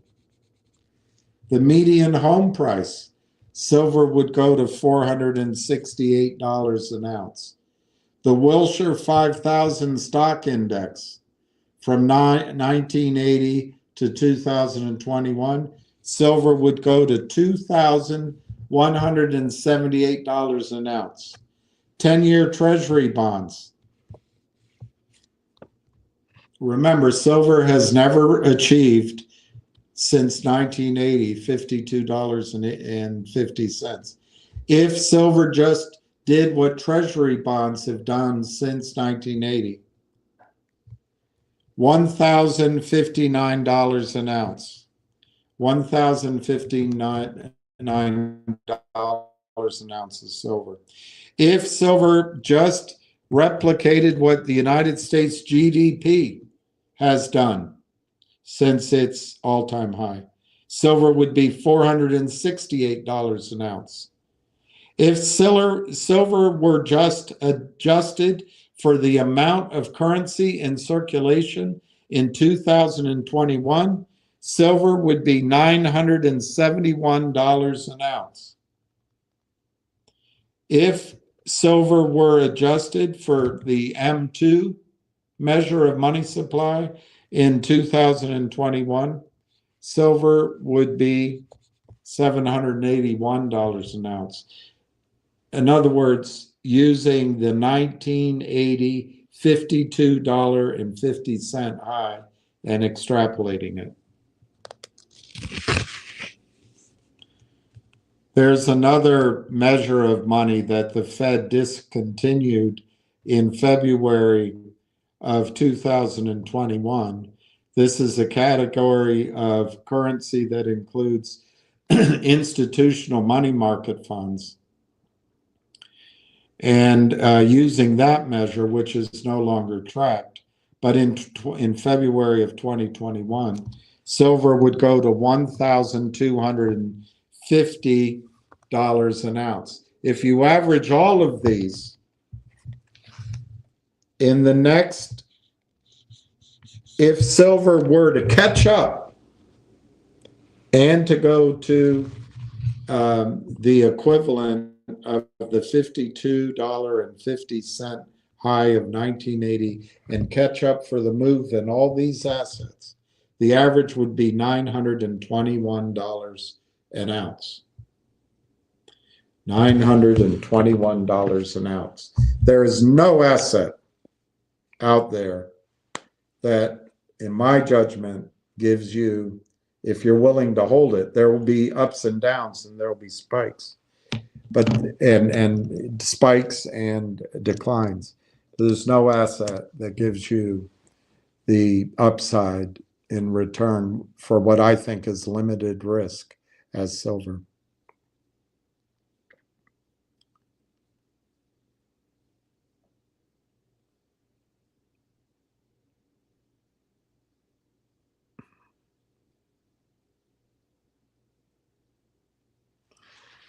Ham got off the call, so I don't know what he told, these questions are asked and answered, but Ham said that he expects, I'll just read, I wrote down some of what he said.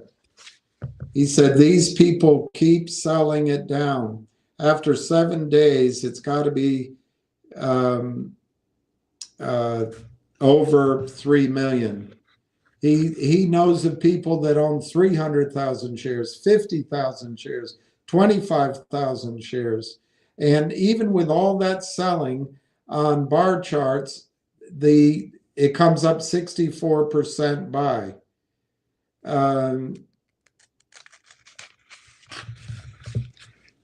He says the shorts are underestimating these guys.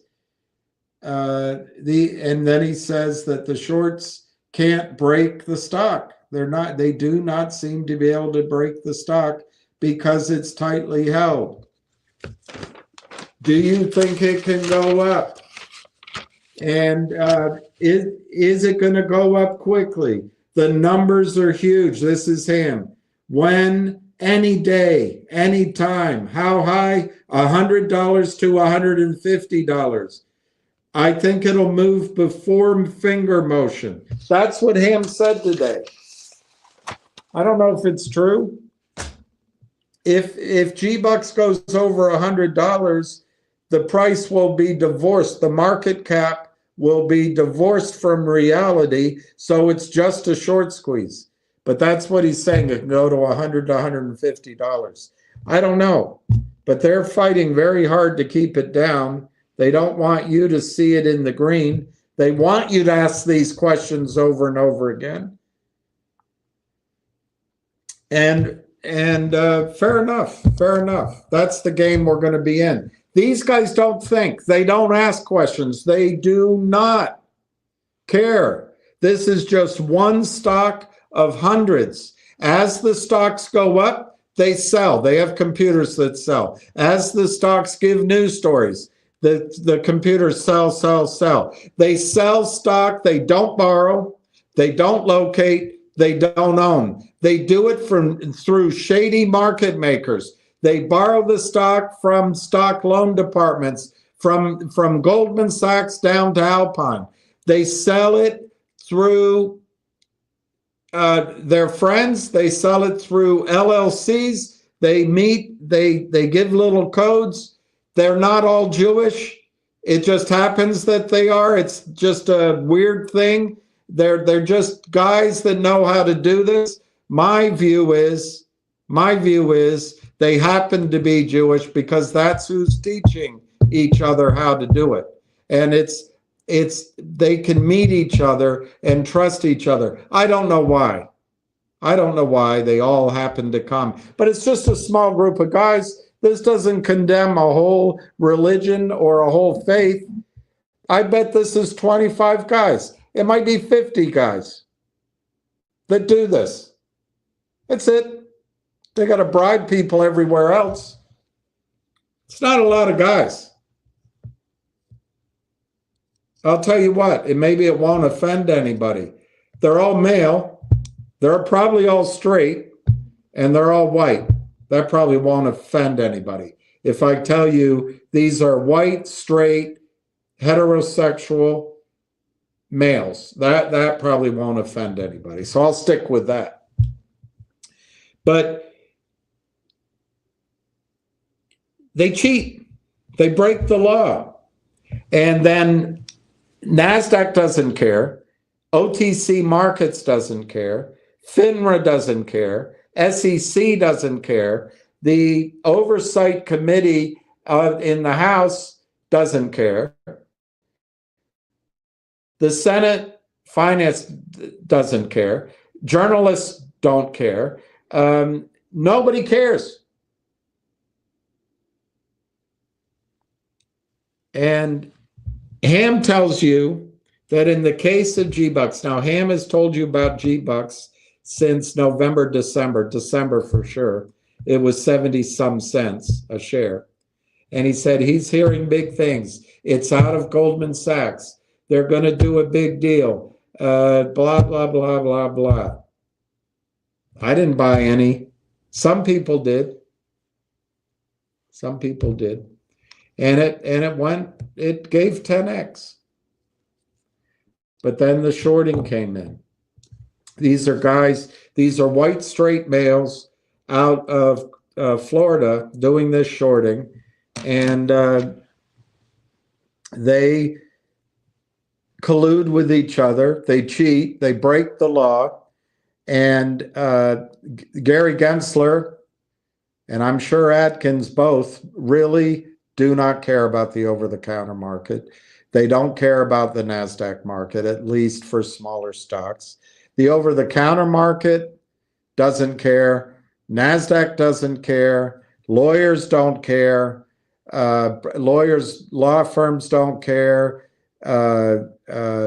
Congress doesn't care. The president doesn't care. Nobody cares.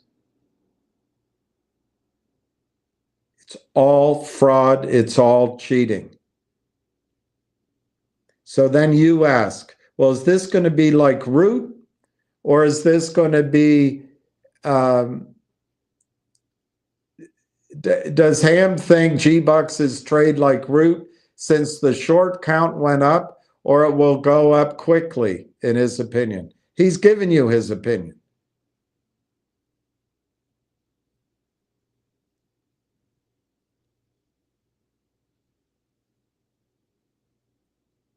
Root did a financing. MULN did many financings. MMAT did a financing. Volcker did a financing. Finger did one and then had to work its way out of it. GTII did a financing. Fill in the blank did a financing. Fill in another blank did a financing. Fill in another blank did a financing. Fill in the one that Mark keeps putting up here. They clearly did financings. They get destroyed, and they have a dead cat bounce, and everyone gets a hard-on. Hey, it's up. Hey, it's up today. It's gone from 2 to 4. It's squeezing. He doesn't notice that it's down from 1,000 or wherever it's down from. I mean, it's so hard to get across to you that there's about 50 guys, and maybe if I'm wrong, it might be as many as 100 guys.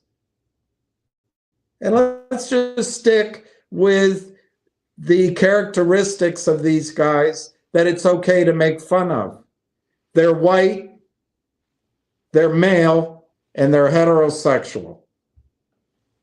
They know each other, know of each other. They know they, like all thieves, they don't know if they can trust each other. On the other hand, they don't trust the cops. They all bribe the cops. They don't rat on each other. They don't talk. So GBUX, it goes up to $10. They don't play in each other's sandbox. These guys start shorting it down. They call their friends. They short it down. What makes that like Root? What makes that like GTII? What makes that like any other stock? The only thing similar is the corruption that Adina Friedman, Gary Gensler, and Cromwell, and Cook, and Wagner, and Virginia Countrywide allowed to occur. That's the only similarity. Each story is different. GBUX has absolutely nothing to effing do with Root. Nothing. Root is an insurance company out of Ohio who got screwed. Ham actually warned them. They did a deal, did another deal, and there was so much juice on that tree that I don't remember, as JP Morgan or something, they shook it all out. Why do we talk about Root? GBUX is its own situation. I don't want to compare it to any other situation. Makes my head hurt.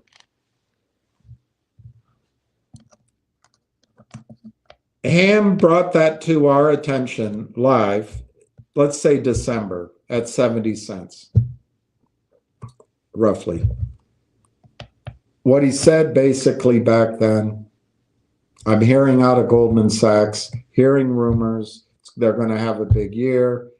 I bought, and he bought, he said 10,000 shares. January, February, it suddenly ramped up. And David, I don't know what it is. I really don't know what it is, but I'll do it. I'll do it because I know it's difficult to understand. I just know it's difficult to understand.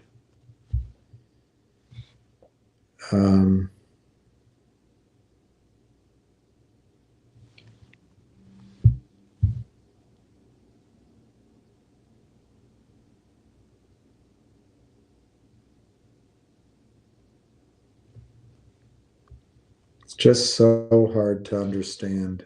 Process information to your brain is telling you on the one hand that the market has some legitimacy and these stocks are going to trade like another stock. And all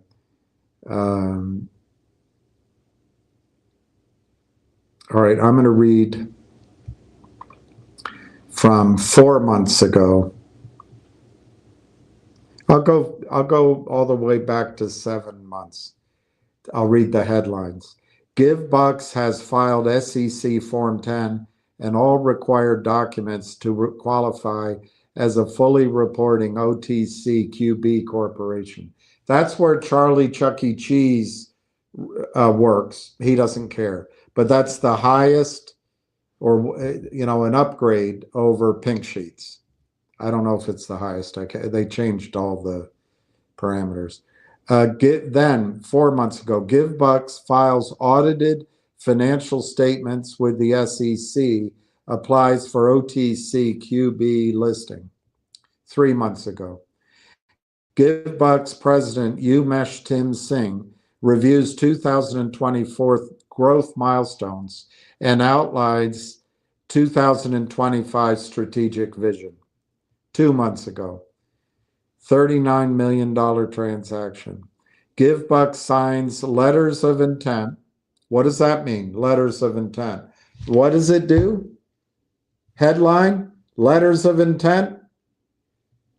Computers read those headlines and start selling. Sell, sell, sell.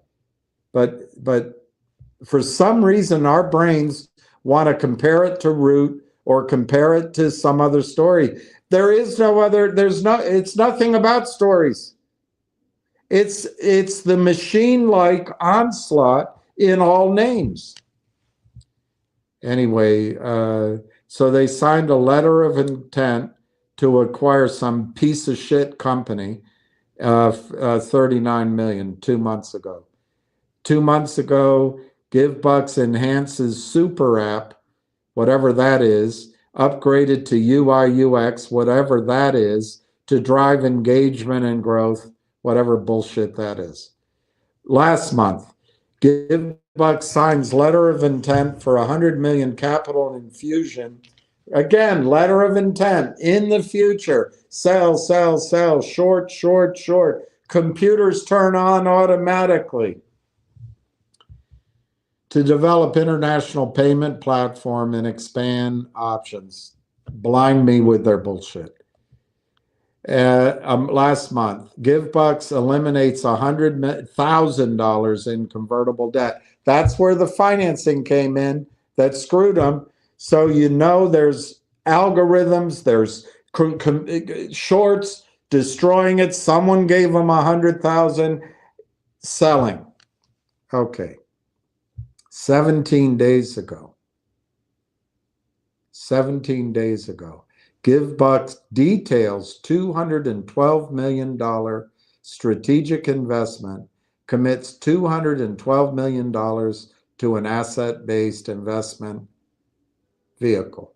All right, all of a sudden, all of those announcements that caused computers that are just set up in some guy's kitchen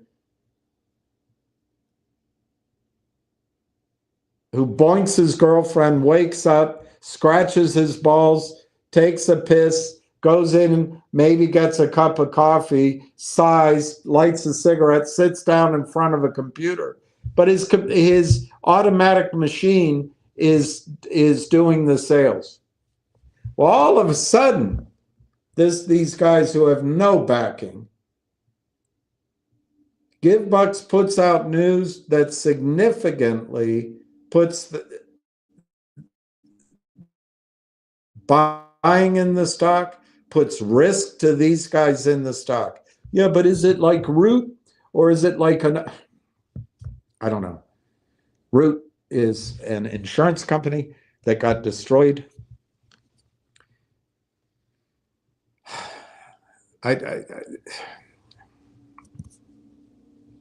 just don't know.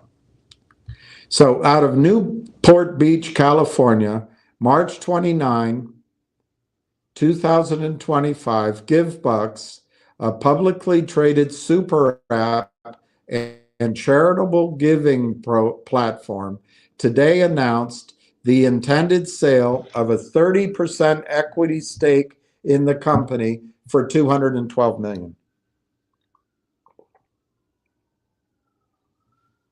So, all things being equal, somebody is giving money for 30%, $212 million. So, all things being equal, it's a $700 million company in that gentleman's eyes. And that's where the stock trades. All of a sudden, the shorts who just have computers running with algorithms and AI are in trouble. Now they have to pay attention. March 29th, 2025. Today announced the intended sale of a 30% equity stake in the company for $212 million. The transaction is designed to be completed. To be. So we could get the stock price down and maybe we can screw up this deal. That's how they're thinking. It always works. So it's designed. It's not actually done. It's going to be completed through a non-dilutive structure, which is great. That's great. But the criminals see an opening. Let's get the price down, because the guy investing might see the price down and he might say, F this. I'm not putting up $212 million for 30%. The criminals, computers with a fraction of the volume out there drove it down. So obviously your company isn't worth $700 million. It's only worth $70 million. I want the whole bloody thing. We don't have a deal. The shorts win. They win if they do the deal at 70 million valuation instead of 700 million. They win if the guys walk away because the company has nothing. You don't see that yet. Nobody sees it. Brent's son doesn't see it. The guy at Amex doesn't see it. The guy that all the people on the board of Collective Audience don't see it. Nobody sees it. Why? Am I so fucking genius that I'm the only one that sees it? No, I'll give you the answer. I'm no genius. So this press release shoots itself in the foot because the guy now is putting his attention on this one company out of many companies that his computer sold stock in, and it was just automatic, and he's going, aha.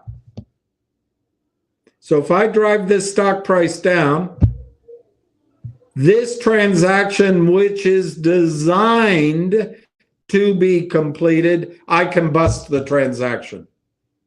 And maybe instead of requiring 30% of the company, they'll ask for 100%. The CEO was going to say, no effing way, and maybe I can just bust the whole trade and we can just crush this stock, because obviously at that point it'll be under pressure. They'll have no deal. And the miracle of the indifference of Chuck Cromwell, Adina Friedman, Robert Cook, Gary Gensler, Ann Wagner, and the whole slew of them,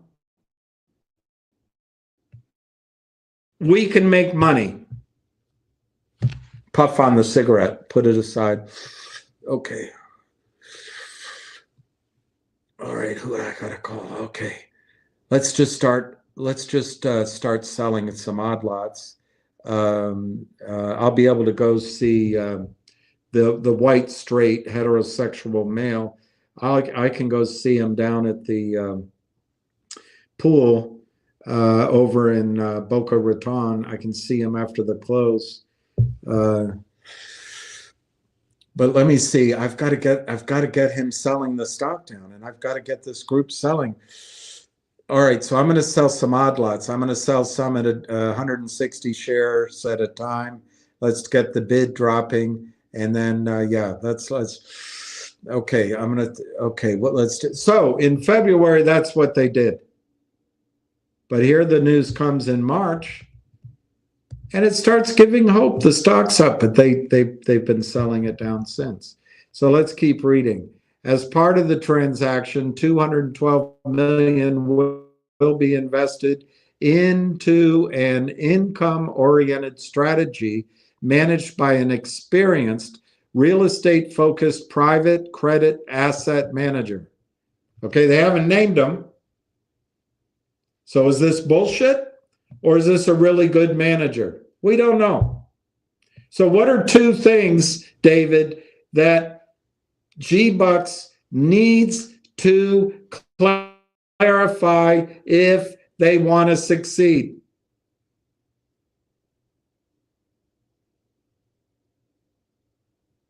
From the first paragraph, announced an intended sale of 30% equity in the company, big enough for the shorts to drive it. Okay, it's an intended sale for 30%. All right, we're going to sell that off today. Maybe we can bust that for $212 million. All right, when does the 212 come in? All right, I think we can play with that. We can have some fun with retail. So GBUX needs to put out news that clarifies. Not only is the sale intended, it's finished, it's done, completo. It is accomplished. We sold 30% equity stake for $212 million. Number one is what we're looking for in the next press release. Second thing,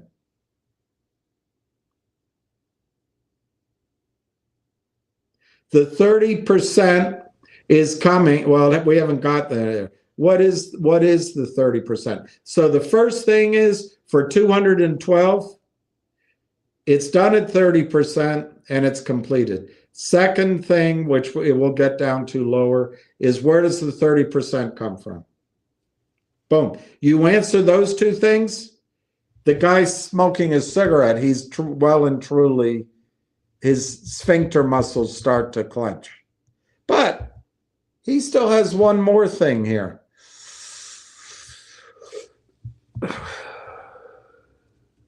As part of the transaction, $212 million will be invested into an income-oriented strategy managed by an experienced real estate-focused private credit manager. Well, what the hell does that mean? We can screw that up. I mean, who is it? It's real estate, commercial real estate's in the toilet. Let's see if we can screw this up. And then it says this multi-year commitment is designed to produce consistent cash flow to provide funding to GBUX to support overall expansion of the company and its super app platform. Well, maybe I can do something here. Let's see if we can get the price down. If we can scare enough people out, maybe we can get them to doubt whether this strategy will work. So combined with the fact that maybe we can get this group to walk away, maybe this company won't be able to generate income. Let's see if we can bust this whole game plan out open. That's how he's looking at it. So let's review, David. On March 29th, today it's April 16th, on March 29th, they announced that they intended to sell a stake of 30% for $212 million, designed to be completed with a non-dilutive structure. And they plan to invest in an income-oriented strategy managed by an experienced real estate-focused private credit manager. And then they screw themselves. They say this multi-year commitment. All right, so the 212, is it coming in all at once, or it's going to be out all over time? The shorts go, we can fuck this up, boy. We can screw this up. To provide funding, to provide cash flow to support the expansion of the company. Now, they say right here, additional details regarding the transaction will be available in the company's 8K. Umesh Tim Singh, president of GBUX, said this investment would, doesn't say will. I have some room here to screw this up. Let's just get the price down. This investment would mark a significant milestone in the company's growth strategy and position GBUX for global expansion. Well, why? How's that like group? I really don't know. I don't know. The GBUX super app revolutionizes shopping by offering a user-friendly tool to make purchases swiftly and efficiently at over 100 national retailers and an expanding roster of local merchants without using Amazon.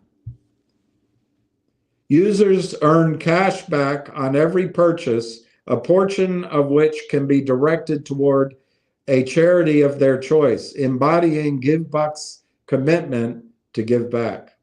The GBUX super app is free to use and available on Android and iOS.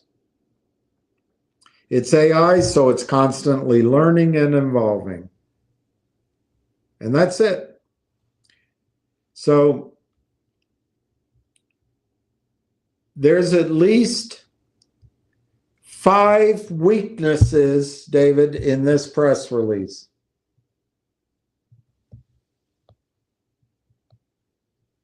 Intended sale, designed to be completed. Who is the manager? What is the rate of return? It says a majority shareholder of GBUX has voluntarily agreed to retire a portion of their shares to minimize dilution. Is it the full 30%, or is it just some other percentage? And then it says this investment would mark. So is it really going to happen, or is it not? So there's a lot of doubt here that the shorts can come in with a bomb of selling, and because the CEO and the acquired company will get in a fight over valuation because it's just criminal activity that drives the value down. To destroy an agreed upon transaction, there's risk in this.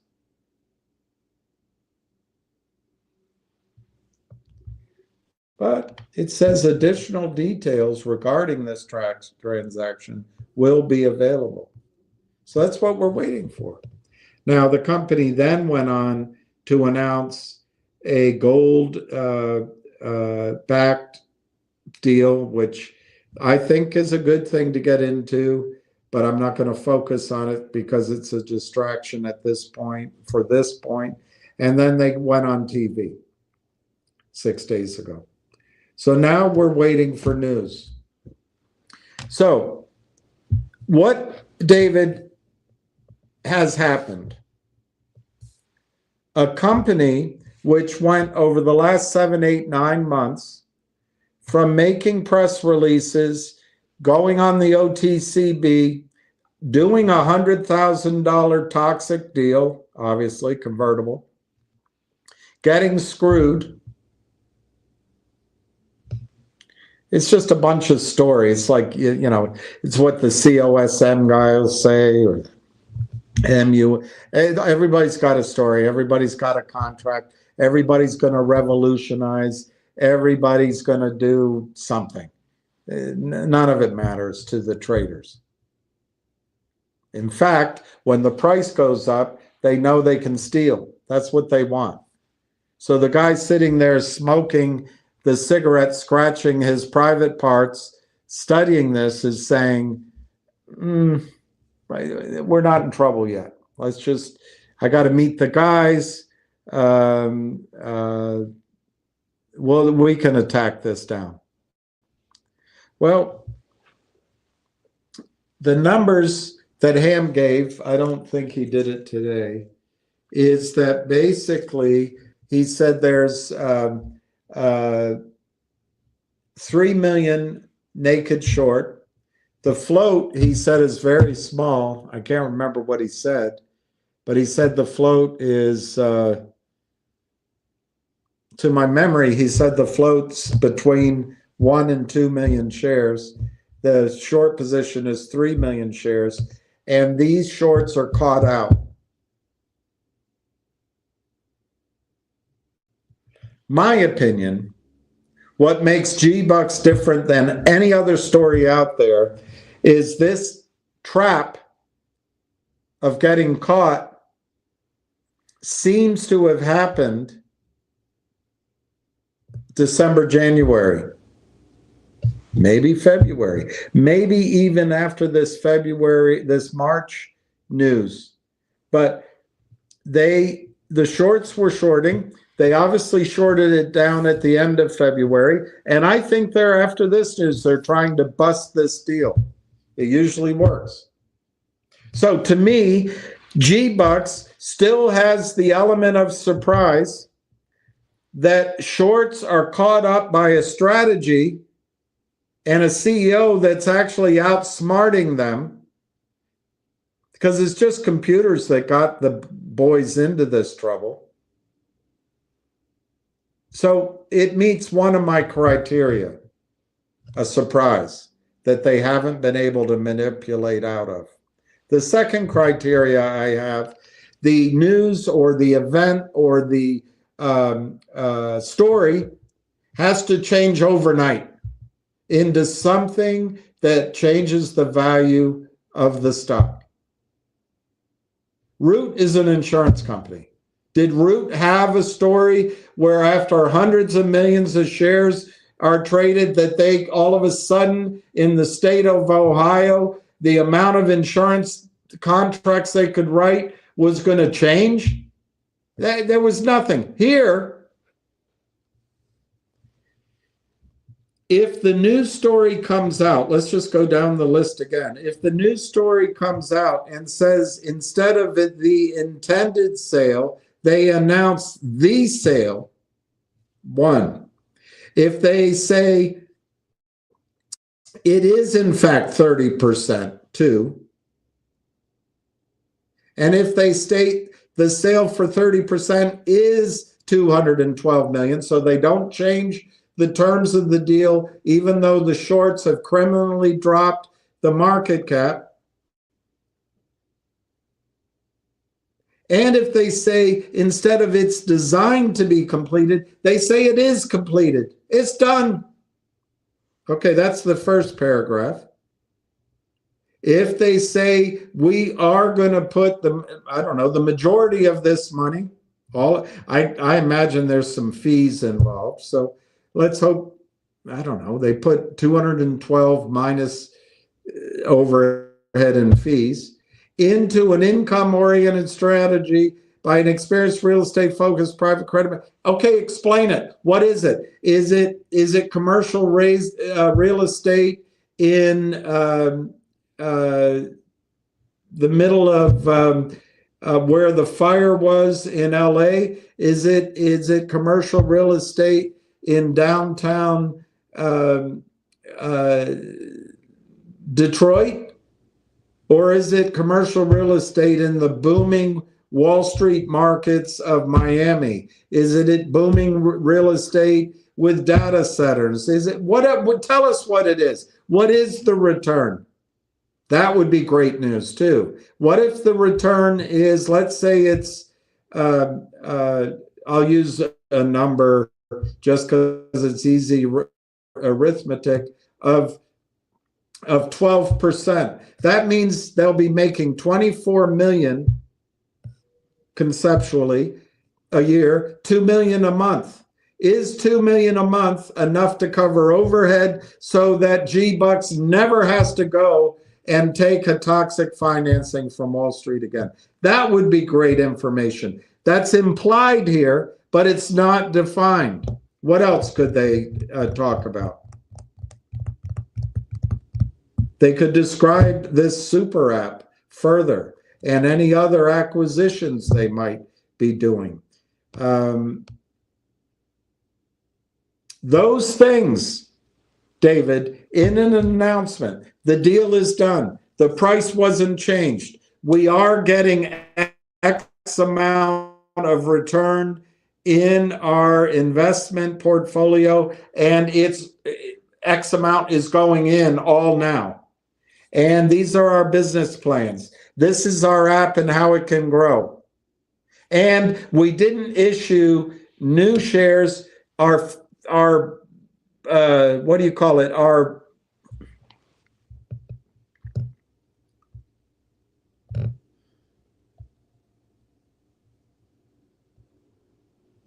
majority shareholder gave up the 30% shares.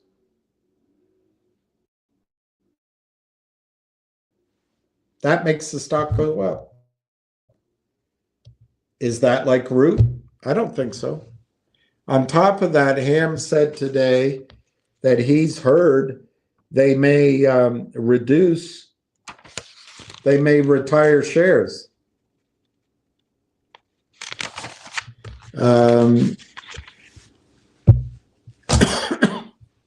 Is that like root? Do we expect it to trade like root? I don't. My answer is no. I don't even know what you mean. So GBUX last trade is 4035, 4 by 404. I personally think, David, that we know this is out of Abu Dhabi. I'm not as impressed when I hear Abu Dhabi as others are, because I've done a lot of business there. I'm not the prime mover. I've been invited to meetings. I don't want to take over credit for all the things we did, but it's just like any other place. It'd be like saying, we're getting money out of New York. There's a lot of different monies out of New York. But on the other hand, it is Abu Dhabi. It's a place where your hand gets chopped off if you cheat or steal. So it's not Jeff Easton. So that's a positive. We now know from here that it's $212 million. That's a positive. We know that the company has a limited amount of shares in the float. We know from what is announced that the major shareholder is giving up shares. That's got to be, well, we'll find out, but it's got to be all restricted shares in a deal of that size.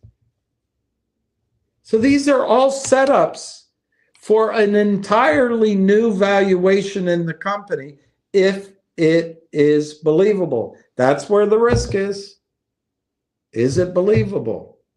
But that's the setup. And the other thing is, as long as the deal goes through on the terms announced, the shorts lose. Is that like root? I have no effing idea if it's like Root. All I know is they're not taking a toxic deal to get this done. So I'd say it's not like Root at all. And how much time do you have to think about it, to invest in it? I don't think very long. I think you should own GBUX. The risk, here's the risks in GBUX. The criminals always win. 2, the stock is trading at $1 billion already, or almost. 3, it says the money's going to go into real estate. Is that the place to be? I don't know. Those are risks. And then the app, everybody has an app. Okay, those are the risks. Is that like Root? Yeah, those risks are all like Root. Every story is a BS story. What are the rewards potentially? Low float, trap short, that's what I'm arguing. Surprised situation, that's what I'm arguing. And the potential of a revaluation, that's what I'm arguing. Are any of those believable? We'll find out.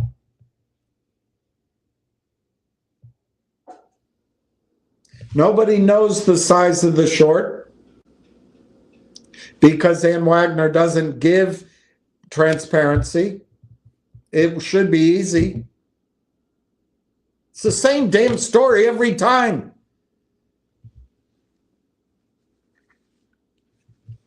So if it is true, I don't know if I wrote down what Ham said. I think he said there's 3 million shares short and something like 1 or 2 million shares in the float. That's a heck of a lot of covering when the stock only trades 40,000 shares a day. I don't think that's anything like Root. Root had hundreds of millions of shares. So the premise with GBUX is high risk, highly speculative. The shorts always win. The market cap is high. The story could be BS.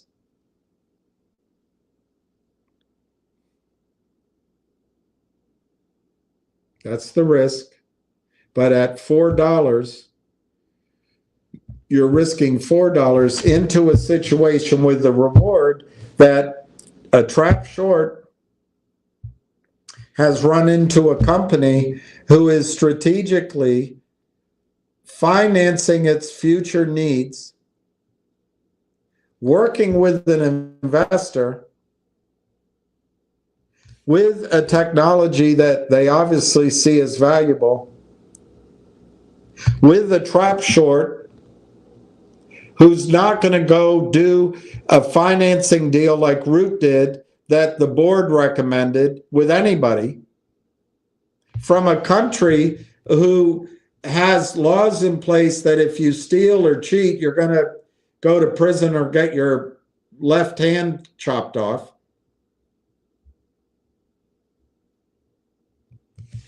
So the argument is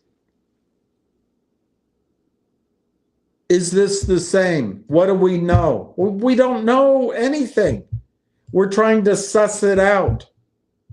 But if this is indeed a situation where the money has come in and the value is at 750, valuation is at 750 million, and the asset manager indeed is going to be able to get above average rates of return, and the company does have a good product, and the company maybe has a business plan out there that's going to grow, and the shorts are therefore caught unawares and trapped, and the stock goes up, and then the prime broker and whoever's lending the shorts money say, we're going to cover you, you have a squeeze, because this is different than Root. Root had to answer to a board. A board has to answer to the lawyers who are liars, the lawyers who are paid for or want to be the same as the big law firms who are hired by Goldman Sachs, are hired by the Kramers, are hired by the SEC. This is as complicated as you want to make it. This isn't complicated.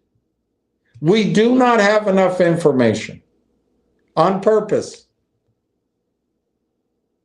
The other side has everything. They have all the advantages, all of them. The referees on their side, the cops are on their side, the broker-dealers are on their side, the managers are on their side, the press is on their side, the cameras are on their side. Everything is on the side of the criminals. And in we walk, and we see a CEO, maybe, I don't know this, I've never talked to GBUX, but we see a company, apparently through Goldman Sachs.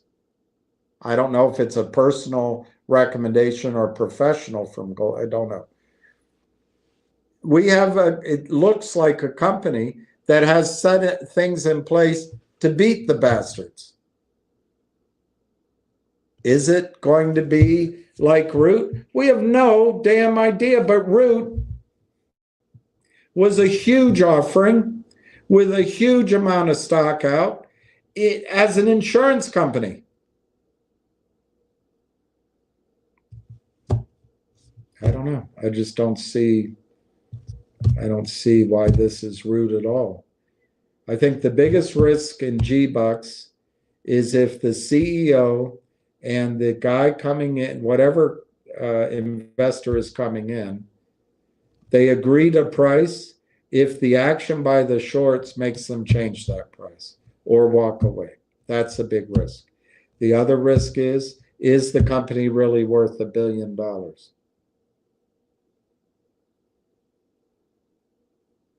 The other risk is there really a short position? The other risk is the float really only 1 or 2 million shares? The other risk is this deal going to get done?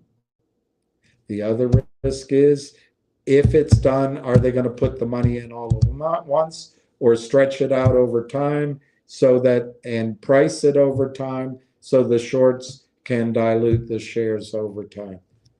The other risk is this 30% all coming from one investor, or is part of it from a new deal? Is there a toxic formula? None of this anybody knows.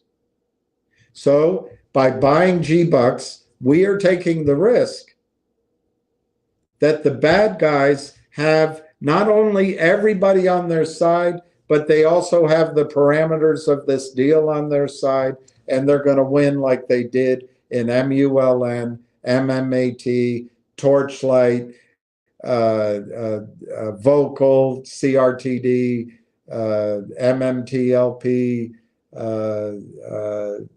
Collective Audience, Logic, every other story out there.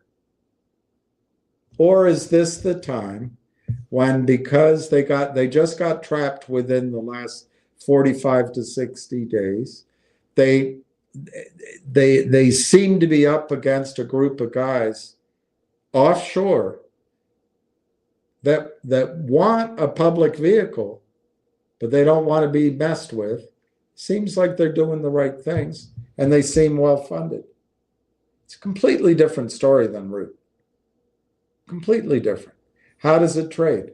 Well, Root is huge volume. This is 70,000 shares a day.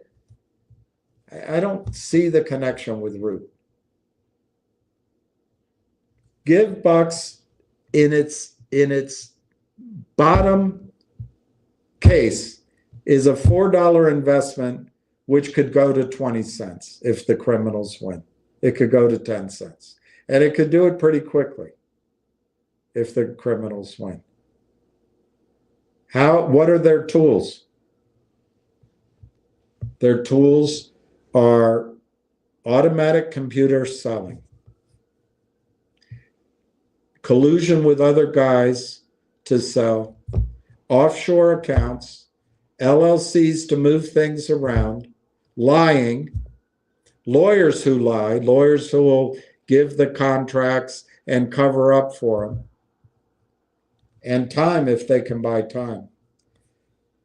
With those tools, if they can bust up the deal, they win. With those tools, if this group of guys enter into a contract that have a sliding scale, it's over time, they can win.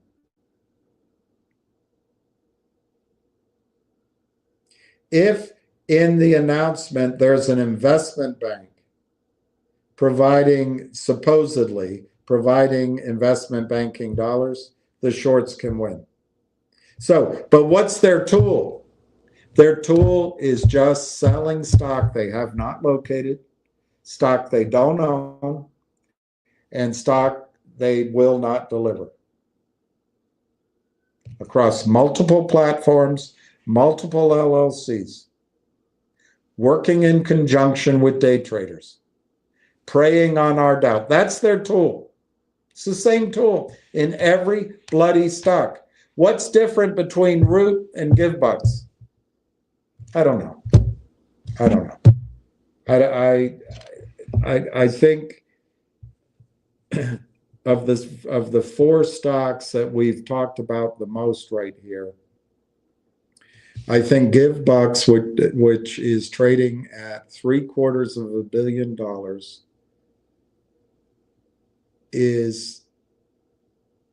has a lot of moving pieces that all have to work out correctly. I think it's very expensive at $4. On the other hand, it's cheaper than $8 and $10. And if they make a step wrong, the criminals will win. The criminals never stop. They don't ask questions like, is this like Root? They just have one methodology: sell stock that doesn't exist to bust the market cap and to bust the deal. That's their only goal, and no one cares. This, to me, looks like a time that the people involved not only see a way to stay away from that, they have the ingredients together that can get away. But what are we asking for, David? What are we asking for? We're asking the stock price to levitate from its real value. And if it goes to $40, we're asking this stock to go to $700 billion. Sorry. It's at 700 million now. So basically, we're asking it to go from $1 billion to $1 trillion, I think. If my math is incorrect, it's incorrect. But we're asking it to go from $1 billion to go to 10 billion. To go to 10 billion. Well, the fundamentals don't support that. But a squeeze could. It could go higher. That's your risk. You're putting up $4. You could lose it all, or I don't think you'll lose it all. There's enough there that I don't think it's going to go to zero. But I would guess that GBUX could go back to $1. It could go back to $2, go back to $1. So you're risking $3. What's your upside? I think you have a runaway freight train buy-in of 2 trap shorts. Possibly. I give it 70 to 80% that it's going to start to go up. I give it probably 60% that it'll be a squeeze if it goes up. That's your thing.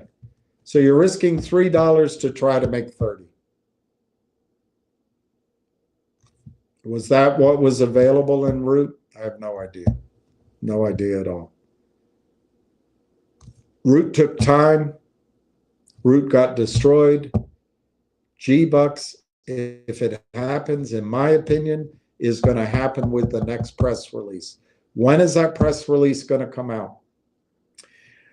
I don't know the answer. I have no indication. But for this not to get destroyed, for this not to have the shorts win, they have to seal this deal very quickly. Otherwise, it'll lose momentum. So I assume, since this came out on March 29th, 30 days is a good time frame. 30 days is a good time. That'd be April 29th. May 1, maybe. Further, CEOs have to make news announcements. Criminals don't have to make any announcements because criminals don't get in trouble. Criminals don't go to jail. So I think GBUX, and I've said this, I think GBUX is a 2-week to maybe 4-week situation, and it could happen at any time. So I see urgency to be in GBUX. I don't know what the hell it has to do with Root.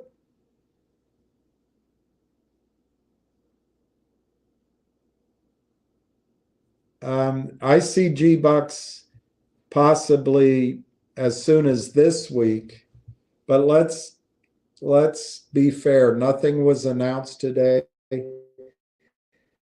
My rule is good news doesn't come out on Thursdays or Fridays. So I think GBUX, I mean, I'm guessing, but it could come as soon as next week, good news. Might be the following week.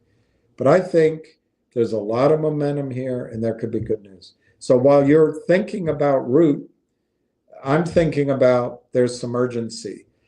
The risk is $3, so losing half to 3/4 of money, that's a lot of risk. But the reward is maybe making 10 times your money. And the time frame, I think, is within 30 days, possibly a whole lot sooner. That's GBUX. Finger motion, I think, is at least a month out. I think finger motion could be 6 weeks out.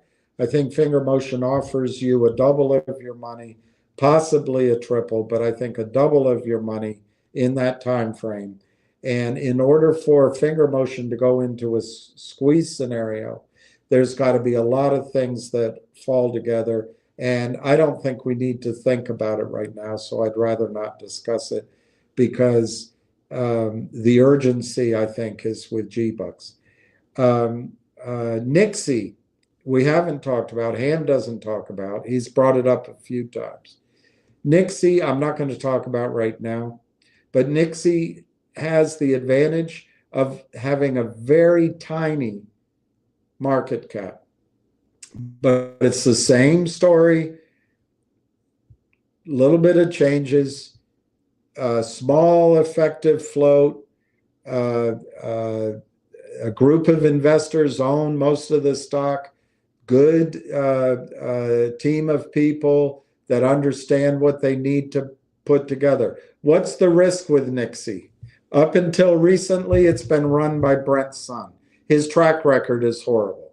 But I think right now, he's putting his skills and his whole effort, which I think are considerable skills, into Nixie.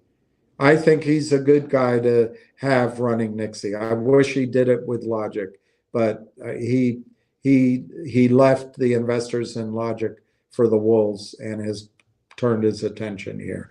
You have obviously a group of people working in Nixie over several months, and there was a nice trade there. It seemed to catch fire a couple of times before. So it's alive.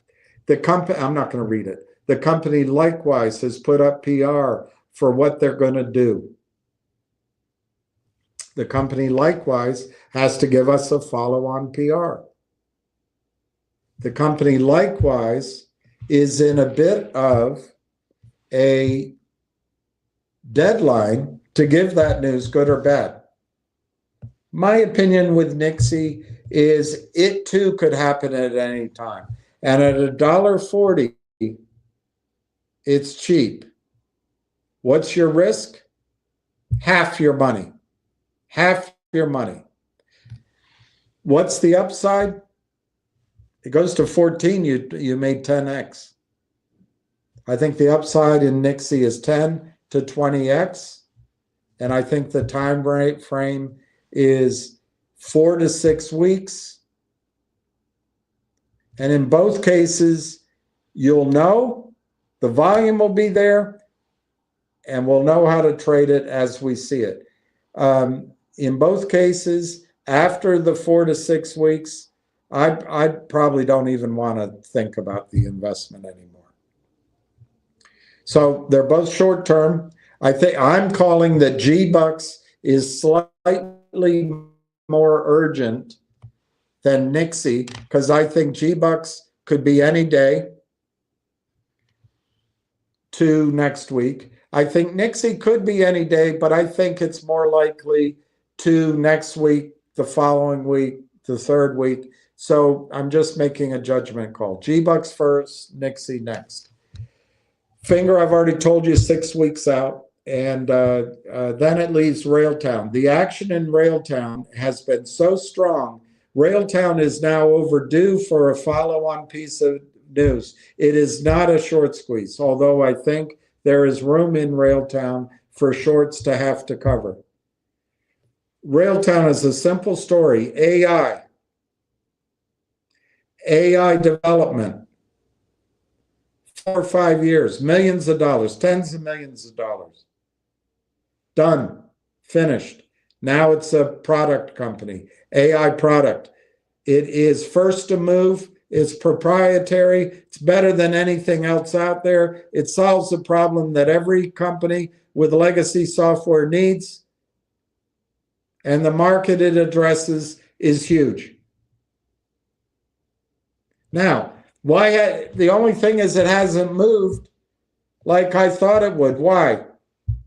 Because they stumbled into an acquisition that is transformative.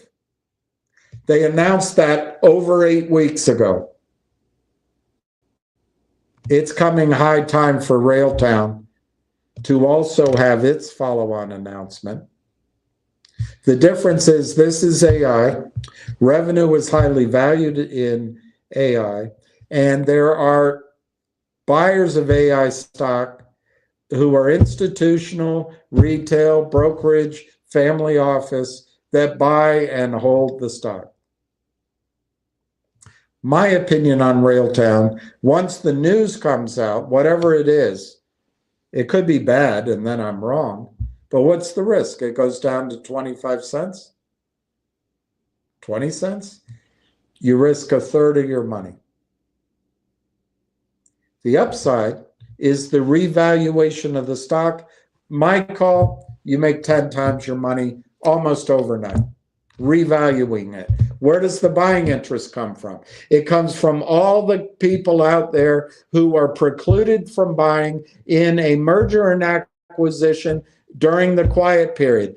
All of the insiders and wealthy investors at Railtown cannot buy stock. All of the investors and clients and institutional and retail and family offices represented by Canaccord, the exclusive investment bank, cannot buy the stock.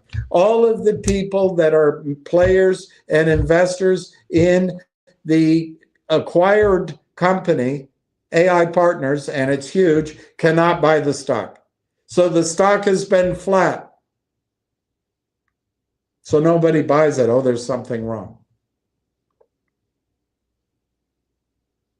My opinion on Railtown, 9 weeks later, if something were wrong with the deal, the selling would already have been happening in Canada. Damn the regulations. It hasn't happened. So my sense of Railtown is the deal is going to go through. It's a gamble. The stock price in Railtown is starting to act like something is going on. So my call on Railtown, imminent. Hopefully it's in a week or two, so we have time to buy some stock. But I think Railtown could happen at any moment, and I think you can make 10x on your money. Those are the 4 stocks. In the background, I think silver you need to be looking at. I don't know how it relates to root. I really don't know how it relates to root. All right, I'm going to sign off. Thank you for everybody. We'll talk later.